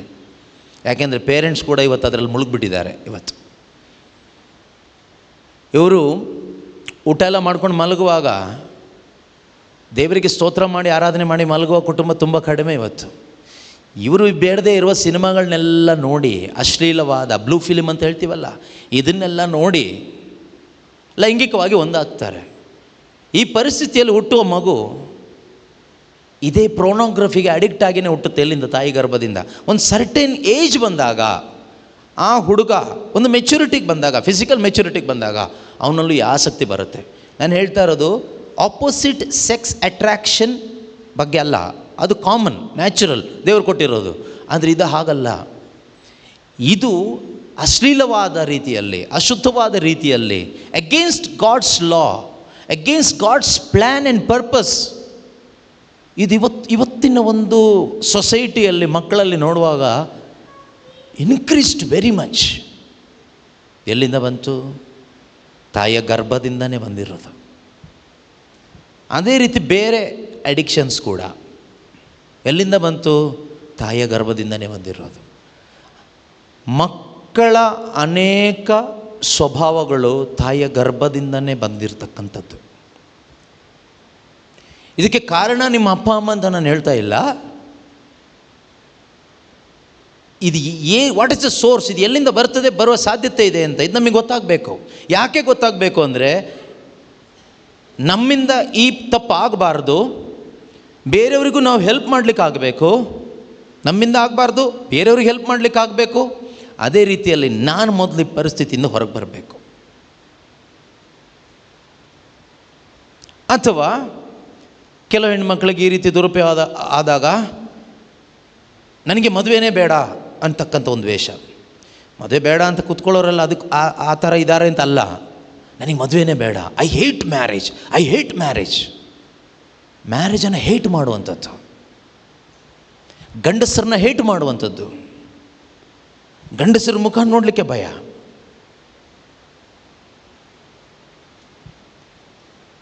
ಇದೆಲ್ಲ ಕಾರಣ ಏನು ಗೊತ್ತಾ? ಆಂತರಿಕವಾದ ಗಾಯ. ಈ ಗಾಯ ಹೀಲ್ ಆಗುತ್ತಾ ಕೇಳಿದರೆ ಖಂಡಿತ ಆಗುತ್ತೆ. ಯಾವಾಗ ಆಗುತ್ತೆ ಕೇಳಿದರೆ ಗೊತ್ತಿಲ್ಲ. ಆಗುತ್ತೆ, ಹೀಲಿಂಗ್ ಇದೆ, ಇದಕ್ಕೆ ಸೌಖ್ಯ ಇದೆ. ಆದರೆ ಯಾರಿಂದ ಆಗುತ್ತೆ ಕೇಳಿದರೆ ಖಂಡಿತ ದೇವರಿಂದ ಮಾತ್ರ ಆಗುತ್ತೆ. ಆಯಿತಾ? ಮನುಷ್ಯನಿಗೆ ಆಗೋದಿಲ್ಲ. ಯಾವ ಮನುಷ್ಯನಿಗೂ ಕೂಡ ಮನುಷ್ಯನ ಅಂತರಂಗದಲ್ಲಿ ಆಗಿರ್ತಕ್ಕಂತಹ ಕೆಲವೊಂದು ಡೀಪ್ ಆದ ಈ ವುಂಡ್ಸನ್ನು, ಅನ್ಕಾನ್ಷಿಯಸ್ ಆಗಿರ್ತಕ್ಕಂಥ ಕೆಲವೊಂದು ಗಾಯಗಳನ್ನು ವಾಸಿ ಮಾಡಲಿಕ್ಕೆ ಈ ಪ್ರಪಂಚದಲ್ಲಿರುವ ವೈದ್ಯಶಾಸ್ತ್ರಕ್ಕೆ ಆಗೋದಿಲ್ಲ, ಮನುಷ್ಯನಿಗೆ ಆಗೋದಿಲ್ಲ, ಯಾರಿಂದನೂ ಆಗೋದಿಲ್ಲ. But God can do it. Only God can heal that. ದೇವರಿಗೆ ಮಾತ್ರ ಇದು ಸಾಧ್ಯ ಇದೆ. ಹೇಗೆ ಸಾಧ್ಯ? ಹಾಗಾದರೆ ದೇವರು ಎಲ್ಲರನ್ನು ಹೀಲ್ ಮಾಡ್ಬೋದಲ್ಲ ಅಂತ ನಾವು ಹೇಳ್ತೀವಿ. ಆ ರೀತಿಯಲ್ಲಿ ಅಲ್ಲ. ನಮ್ಮ ಒಂದು ಸಹಕಾರ ಬೇಕು. ನಮಗೆ ಮೊದಲು ಅರಿವಾಗಬೇಕು. ನೋಡಿ, ಈಗ ನಾವು ಕೇಳ್ತೀವಿ, ದೇವರು ಪಾಪ ಪರಿಹಾರ ಮಾಡಲಿಕ್ಕೆ ಬಂದಿದ್ದಲ್ವಾ, ಎಲ್ಲರ ಪಾಪವನ್ನು ಪರಿಹಾರ ಮಾಡಿ ಎಲ್ಲರನ್ನೂ ಸ್ವರ್ಗಕ್ಕೆ ಕರ್ಕೊಂಡು ಹೋಗ್ಬೋದಲ್ವಾ? ಯೇಸು ಸತ್ತಿದ್ದು ಎಲ್ಲರ ಪಾಪ ಪರಿಹಾರಕ್ಕೆ ಅಲ್ವಾ? ಹೌದು. ಯೇಸುವಿನ ಮರಣದಿಂದ ಎಲ್ಲರಿಗೂ ಪಾಪ ಕ್ಷಮಿಸಿದ್ರಲ್ವ ದೇವರು? ಹೌದು. ಹಾಗಾದರೆ ಈಗ ಎಲ್ಲರೂ ಸ್ವರ್ಗಕ್ಕೆ ಹೋಗ್ತಾರಾ? ಖಂಡಿತ ಇಲ್ಲ. ಯಾಕೆಂದರೆ ಎಲ್ಲರೂ ಅದನ್ನು ಪಡ್ಕೊಳ್ಳಿಲ್ಲ, ಸ್ವಂತವಾಗಿಸ್ಕೊಳ್ಳಿಲ್ಲ, ಸ್ವೀಕಾರ ಮಾಡಿಲ್ಲ. ಅದೇ ರೀತಿಯಲ್ಲಿ ಸೌಖ್ಯ ಯೇಸು ಕ್ರಿಸ್ತನ ಆ ಒಂದು ಯಾತನೆ ಮುಖಾಂತರ ಎಲ್ಲರಿಗೂ ಸಿಕ್ಕಿದೆ, ಕೊಟ್ಟಿದ್ದಾರೆ. ನಮ್ಮ ಈ ಮನಸ್ಸಿನ ಭಾರಗಳು, ದುಃಖಗಳು, ನೋವುಗಳು, ಶರೀರದಲ್ಲಿರ್ತಕ್ಕಂಥದ್ದು, ನಮ್ಮ ಮನಸ್ಸಿನಲ್ಲಿರ್ತಕ್ಕಂಥದ್ದು, ಪಾಪದಿಂದ ಬಂದಿದ್ದು ಅಥವಾ ಆಘಾತಗಳಿಂದ ಬಂದಿದ್ದು, ಶಾಪವಾಗಿ ಬಂದಿದ್ದು ಎಲ್ಲದು ಯೇಸು ತಮ್ಮ ದೇಹದಲ್ಲಿ ಹೊತ್ತಿದ್ರು. ನಮ್ಮನ್ನು ಸಂಪೂರ್ಣವಾಗಿ ಸ್ವಸ್ಥರನ್ನಾಗಿ ಮಾಡಲಿಕ್ಕೋಸ್ಕರ he wanted to made us whole. ಒಂದು ಸಂಪೂರ್ಣತೆ ಉಳ್ಳವರನ್ನಾಗಿ ಮಾಡಲಿಕ್ಕೋಸ್ಕರ ಯೇಸು ಕ್ರಿಸ್ತರು ಸಂಪೂರ್ಣವಾಗಿ ಎಲ್ಲವನ್ನ ತೆಗೆದುಕೊಂಡರು ತಮ್ಮ ದೇಹದಲ್ಲಿ. ಯೆಶಾಯ ಪ್ರವಾದಿ ಪುಸ್ತಕ 53ನೇ ಅಧ್ಯಾಯದಲ್ಲಿ 4ರಿಂದ ಇರತಕ್ಕಂಥ ವಾಕ್ಯದಲ್ಲಿ ನಾವು ಓದ್ತೀವಿ. ಪ್ರತಿಯೊಂದನ್ನು ಯೇಸು ಹೊತ್ಕೊಂಡ್ರು. ಹಾಗಂತ ಹೇಳಿಬಿಟ್ಟು ಎಲ್ಲರ ಪ್ರಾಬ್ಲಮ್ ಸಾಲ್ವ್ ಆಗಿದೆಯಾ? ಇಲ್ಲ. ಈಗ ನಮ್ಮಲ್ಲೂ ಕೂಡ ಈ ರೀತಿ ಆಂತರಿಕವಾದ ಗಾಯಗಳು ಇರುವವರು ಅನೇಕರಿದ್ದೀವಿ. ಮೊದಲು ನನಗಿರ್ತಕ್ಕಂಥ ಗಾಯ ಏನು ಅನ್ನೋದನ್ನು ನಾನು ಕಂಡ್ಕೋಬೇಕು, ನನಗೆ ಅರ್ಥ ಆಗಬೇಕು. ಅದು ಅರ್ಥ ಆಗಬೇಕಾದ್ರೆ ಏನು ಮಾಡಬೇಕು? ಈ ರೀತಿ ತರಗತಿಗಳು ಕೇಳಿದಾಗ, ವಾಕ್ಯಗಳು ಕೇಳಿದಾಗ, ದೇವರ ವಾಕ್ಯದ ಉಪದೇಶಗಳು ಕೇಳಿದಾಗ ನನ್ನ ಪರಿಸ್ಥಿತಿ ಏನು ಅನ್ನೋದು ನನಗೆ ಅರ್ಥ ಆಗುತ್ತೆ. ಕನ್ನಡಿ ಮುಂದೆ ಬಂದು ನಿಂತ್ಕೊಂಡಾಗ ನಾನು ಹೇಗಿದ್ದೀನಿ ಅಂತ ನನಗೆ ಕಾಣಿಸುತ್ತೋ ಅದೇ ರೀತಿಯಲ್ಲಿ ದೇವರ ವಾಕ್ಯದ ಉಪದೇಶದ ಮುಂದೆ ನಾವು ಬರುವಾಗ ನಮ್ಮ ಮನಸ್ಸಿನ ಪರಿಸ್ಥಿತಿ ಏನಾಗಿದೆ ಅಂತ ನಮ್ಗೆ ಅರ್ಥ ಆಗುತ್ತೆ. ಅದನ್ನು ಸರೆಂಡರ್ ಮಾಡಿಕೊಟ್ಟು ನಾವು ಪ್ರಾರ್ಥಿಸುವಾಗ ಅದಕ್ಕೆ ಮಾಡಬೇಕಾದ ಏನೆಲ್ಲ ಕಾರ್ಯಗಳು, ಕೆಲವೊಮ್ಮೆ ಫರ್ಗಿವ್ನೆಸ್ ಇರುತ್ತೆ, ಕೆಲವ್ರನ್ನ ಕ್ಷಮಿಸಬೇಕಾದಂಥದ್ದು ಇರುತ್ತೆ. ಕ್ಷಮಿಸುವಾಗ ಮಾತ್ರ ಸಿಗುವಂಥ ಕೆಲವೊಂದು ಸೌಖ್ಯ ಇದೆ. ಅದೇ ರೀತಿ ಕೆಲವೊಂದು ಕಾರ್ಯಗಳನ್ನು ಮಾಡುವಾಗ ನಾವು ಫಾರ್ ಎಕ್ಸಾಂಪಲ್ ಕಂಟಿನ್ಯೂಸ್ ಆಗಿ ನಾವು ಏನೋ ಒಂದು ಟಿ ವಿ ನೋಡ್ತಾ ಇರ್ತೀವಿ ಅಥವಾ ಮೊಬೈಲ್ಗೆ ಅಡಿಕ್ಟ್ ಆಗಿರ್ತೀವಿ. ಕೆಲವೊಂದನ್ನು ಬಿಡಬೇಕಾಗುತ್ತೆ ಈ ಒಂದು ಸೌಖ್ಯ ಸಿಗಬೇಕಾದ್ರೆ. ಕೆಲವೊಂದನ್ನು ಬಿಡಬೇಕಾಗುತ್ತೆ, ಕೆಲವೊಂದನ್ನು ಮಾಡಬೇಕಾಗುತ್ತೆ. ಕೆಲವೊಮ್ಮೆ ನಾವು ಕೆಲವೊಂದು ದೇವರ ವಾಕ್ಯಗಳನ್ನ ಓದೋದನ್ನು ಪ್ರಾಕ್ಟೀಸ್ ಮಾಡ್ಕೋಬೇಕಾಗುತ್ತೆ. ಕಂಟಿನ್ಯೂಸ್ ಆಗಿ ದೇವರ ವಾಕ್ಯಗಳನ್ನು ಓದೋದು, ಧ್ಯಾನ ಮಾಡೋದು. ಓಕೆ, ಇದ್ರ ಮುಖಾಂತರವಾಗಿ ನಮ್ಮೊಳಗಡೆ ಏನು ಅನುಭವ ಆಗುತ್ತೆ? ದೇವರ ಪ್ರೀತಿಯ ಅನುಭವ ಆಗುತ್ತೆ. ಈ ದೇವರ ಪ್ರೀತಿಯ ಅನುಭವ ನಮ್ಮೊಳಗಡೆ ಆದಾಗ ಖಂಡಿತವಾಗಲೂ ಪ್ರೀತಿಯ ಸಹೋದರ ಸಹೋದರಿಯರೇ, ಈ ಪ್ರೀತಿಗೆ ಮಾತ್ರ ಶಕ್ತಿ ಇದೆ ನಮ್ಮ ಮನಸ್ಸಿನೊಳಗಡೆ ಇರತಕ್ಕಂತಹ ನಮಗೂ ಕೂಡ ತಿಳಿಯದ ಈ ಗಾಯಗಳನ್ನು ವಾಸಿ ಮಾಡಲಿಕ್ಕೆ. ಆಗ ನಾವು ನಮಗಾಗಿ ದೇವರು ನೇಮಿಸಿಟ್ಟಿರುವ ಆ ಒಂದು ಸ್ಪರ್ಧೆ, ಆ ಟ್ರ್ಯಾಕಲ್ಲಿ ನಾವು ಸರಿಯಾಗಿ ಓಡಲಿಕ್ಕಾಗತ್ತೆ. ನಮ್ಮಿಂದ ದೇವರು ಬಯಸುವ ಫ್ರೂಟ್ ಬರಲಿಕ್ಕೆ ಶುರುವಾಗುತ್ತೆ. ನಮ್ಮ ಲೈಫಲ್ಲಿ ಒಂದು ಟ್ರಾನ್ಸ್ಫರ್ಮೇಷನ್ ಉಂಟಾಗುತ್ತೆ. ಬೆಳಿಗ್ಗೆ ನಾನು ಹೇಳಿದ್ನಲ್ವಾ, ದೇವರು ನಮ್ಮನ್ನು ಬೆಳಕು ಉಪ್ಪು ಅಂತ ಕರೆದಿದ್ದಾರೆ ಅಂತ. ನಾವು ಅದು ಆಗ್ಲಿಕ್ಕಾಗತ್ತೆ. ಇಲ್ಲದೆ ಇದ್ದರೆ ಅದು ಬೈಬಲಲ್ಲಿ ಮಾತ್ರ ಇರುತ್ತೆ ವಾಕ್ಯ. ನೀವು ಈ ಧರೆಗೆ ಉಪ್ಪಾಗಿದ್ದೀರಿ, ಈ ಜಗತ್ತಿಗೆ ನೀವು ಬೆಳಕಾಗಿದ್ದೀರಿ, ಅಲ್ಲಿ ಮಾತ್ರ ಇರುತ್ತೆ. ಇದು ನನ್ನಿಂದ ಆಗಬೇಕು. ಯಾವಾಗ ನಿಜವಾಗಲೂ ಒಂದು ಆಂತರಿಕವಾದ ಸೌಖ್ಯ ನಾವು ಹೊಂದ್ಕೊಳ್ತೀವೋ, ಖಂಡಿತವಾಗಲೂ ಪ್ರೀತಿಯ ಸಹೋದರ ಸಹೋದರಿಯರೇ, ಆ ವಾಕ್ಯ ನಮ್ಮ ಮುಖಾಂತರ ನೆರವೇರುತ್ತೆ. ಎಷ್ಟೋ ವರ್ಷಗಳಾಯ್ತಲ್ವ ನಾವು ಈ ವಾಕ್ಯ ಕೇಳಿಸ್ಕೊಳ್ತಾ, ಈ ವಾಕ್ಯ ಓದ್ತಾ, ಕೆಲವರು ಈ ವಾಕ್ಯ ಬೋಧಿಸ್ತಾ. ಆದರೆ ನಮಗಿದು ಪೂರ್ತಿಯಾಗಿ ಆಗ್ಲಿಕ್ಕಾಗ್ತಾ ಇದೆಯಾ? Light, salt. ಸಾಧ್ಯ ಇದೆ, ಚಿಂತೆ ಮಾಡಬೇಡಿ. ಇದು ಹೇಗಪ್ಪ ಅಂತ ಯೋಚನೆ ಮಾಡಬೇಡಿ. ದೇವರ ವಾಕ್ಯಕ್ಕೆ ಎಲ್ಲವೂ ಸಾಧ್ಯ, ಯೇಸುವಿನ ಪ್ರೀತಿಗೆ ಎಲ್ಲವೂ ಸಾಧ್ಯ. ಪ್ರತಿಯೊಂದು ಪ್ರಾರ್ಥನೆಯಲ್ಲಿ, ಮುಂದೆ ನಡೆಯುವಂಥ ಎಲ್ಲ ಪ್ರಾರ್ಥನೆಗಳಲ್ಲಿ, ಆರಾಧನೆಗಳಲ್ಲಿ ವಿಶ್ವಾಸದಿಂದ ನಾವು ಪ್ರಾರ್ಥಿಸೋಣ, ನಿರೀಕ್ಷೆಯಿಂದ ಆಗಿರೋಣ. ಖಂಡಿತವಾಗಲೂ ನನ್ನ ಅಂತರಂಗದಲ್ಲಿರುವ ಎಲ್ಲ ಗಾಯಗಳನ್ನು ಯೇಸು ಸ್ವಾಮಿ ಈ ದಿನ ವಾಸಿ ಮಾಡ್ತಾರೆ, ಅಥವಾ ಯೇಸು ಕೊಟ್ಟ ಸೌಖ್ಯವನ್ನು ಈ ದಿನ ಪರಿಶುದ್ಧಾತ್ಮರು ನನ್ನ ಒಳಗಡೆ ತುಂಬಿಸ್ತಾರೆ. ನಾನು ಅದನ್ನು ಪಡ್ಕೊಳ್ತೀನಿ. ನಾನು ಕೂಡ ಉಪ್ಪಾಗಿ ಬೆಳಕಾಗಿ ನನ್ನ ಮುಖಾಂತರ ಯೇಸುವಿನ ಸ್ವಭಾವ ಹೊರತರುವ ಒಂದು ವ್ಯಕ್ತಿಯಾಗಿ ನಾನು ಜೀವಿಸ್ತೀನಿ. ಹರ್ಷ ಹೃದಯ ಉಳ್ಳವಳಾಗಿ ನಾನು ಜೀವಿಸ್ತೀನಿ ಅಂತ ಒಂದು ಒಳ್ಳೆ ಹೋಪಲ್ಲಿ ನಾವು ಪ್ರಾರ್ಥನೆ ಮಾಡೋಣ. ಪ್ರೀತಿಮಯ ತಂದೆಯಾದ ದೇವರೇ, ನೀವು ನಮ್ಮನ್ನು ಅಪಾರವಾಗಿ ಪ್ರೀತಿಸಿದ್ದೀರಿ. ಆ ಪ್ರೀತಿಯ ನಿಮಿತ್ತವಾಗಿ ನಮ್ಮ ಅಂತರಂಗದಲ್ಲಿ ಆದಂತಹ ಎಲ್ಲ ಗಾಯಗಳಿಂದಲೂ ನಮಗೆ ಸೌಖ್ಯ ತರುವುದಕ್ಕಾಗಿ ನಿಮ್ಮ ಏಕೈಕ ಪುತ್ರರು ಯೇಸು ಕ್ರಿಸ್ತರು ಗಾಯಗೊಳ್ಳುವಂತೆ ಮಾಡಿದ್ದೀರಿ. ಅವರ ಗಾಯಗಳ ಮುಖಾಂತರ ನಾವೆಲ್ಲರೂ ಸೌಖ್ಯ ಹೊಂದಿಕೊಳ್ಳುವ ಒಂದು ಮಹಾ ಕೃಪೆಯನ್ನು ನಮಗೆ ನೀವು ದಯಪಾಲಿಸಿದ್ದೀರಿ. ನಾವು ನಂಬ್ತಾ ಇದ್ದೇವೆ ಸ್ವಾಮಿ. ನಮ್ಮಲ್ಲಿ ಅನೇಕ ನೋವುಗಳಿದೆ, ಕೊರತೆಗಳಿದೆ. ಆದರೆ ಎಲ್ಲ ನೋವುಗಳನ್ನು, ಎಲ್ಲ ಕೊರತೆಗಳನ್ನು ಪರಿಹರಿಸಲು, ತೆಗೆದುಹಾಕಲು ಶಕ್ತನಾದ ಏಕೈಕ ದೇವರು ನೀವು ಎಂದು ನಾವು ನಂಬ್ತಾ ಇದ್ದೇವೆ. 38 ವರ್ಷ ಬೆತ್ಸೈದ ಕೊಳದ ಬಳಿಯಲ್ಲಿ ಸಹಾಯ ಮಾಡಲು ಯಾರೂ ಇಲ್ಲದೆ ಬಳಲಿ ಬೆಂಡಾಗಿ ಮಲಗಿದಂಥ ರೋಗಿಯ ಬಳಿಗೆ ನಡೆದು ಹೋಗಿ, ನಿನಗೆ ಗುಣ ಹೊಂದಲು ಮನಸ್ಸಿದೆಯೇ ಎಂದು ಕೇಳಿದ ಪ್ರಭು ಯೇಸುವೆ, ಇಂದು ನೀವು ನಮ್ಮೊಬ್ಬೊಬ್ಬರ ಬಳಿಗೂ ಬಂದಿದ್ದೀರಿ. ನಮ್ಮಲ್ಲಿರುವ ಅನೇಕ ಅಂತರಂಗದ ಸಮಸ್ಯೆಗಳನ್ನು ತಿಳಿಸಿಕೊಟ್ಟಿದ್ದೀರಿ. ನಿನಗೆ ಗುಣ ಹೊಂದಲು ಮನಸ್ಸಿದೆಯೇ, ನಿನಗೆ ನನ್ನಲ್ಲಿ ವಿಶ್ವಾಸ ಇದೆಯೇ ಎಂದು ನೀವು ಕೇಳ್ತಾ ಇದ್ದೀರಿ. ಹೌದು ಪ್ರಭುವೇ, ನಾವು ನಿಮ್ಮನ್ನು ನಂಬುತ್ತೇವೆ. ಹರ್ಷ ಹೃದಯ ಒಳ್ಳೆಯ ಔಷಧ ಎಂದು ನೀವು ಹೇಳಿದ್ದೀರಿ. ನನ್ನ ಹೃದಯವನ್ನು ಹರ್ಷ ಹೃದಯವನ್ನಾಗಿ ಮಾರ್ಪಡಿಸುವ ಪ್ರಭು ಯೇಸುವೆ, ಈಗೋ ನನ್ನ ಹೃದಯವನ್ನು ನಿಮಗೆ ಒಪ್ಪಿಸಿಕೊಡ್ತಾ ಇದ್ದೇನೆ. ನೀವು ನನ್ನನ್ನು ಸ್ವಸ್ಥಪಡಿಸಿರಿ. ನಾನು ಸಂಪೂರ್ಣವಾಗಿ ಸ್ವಸ್ಥನಾಗುತ್ತೇನೆ. ಎಲ್ಲ ವಿಧವಾದ ಕಪಟತನದಿಂದಲೂ ಅವಿಶ್ವಾಸದಿಂದಲೂ ನಾನು ಹೊರಬಂದು ನಿಷ್ಕಪಟವಾದ ಒಳ್ಳೆಯ ಒಂದು ವಿಶ್ವಾಸದ ಜೀವನವನ್ನು ನನ್ನ ಸಭೆಯಲ್ಲೂ ನನ್ನ ಕುಟುಂಬದಲ್ಲೂ ನಾನು ಜೀವಿಸುತ್ತೇನೆ. ನನಗೆ ಸಹಾಯ ಮಾಡಿ. ಹೆಲ್ಪ್ ಮೀ ಓ ಲಾರ್ಡ್, ಹೆಲ್ಪ್ ಮೀ ಹೋಲಿ ಸ್ಪಿರಿಟ್.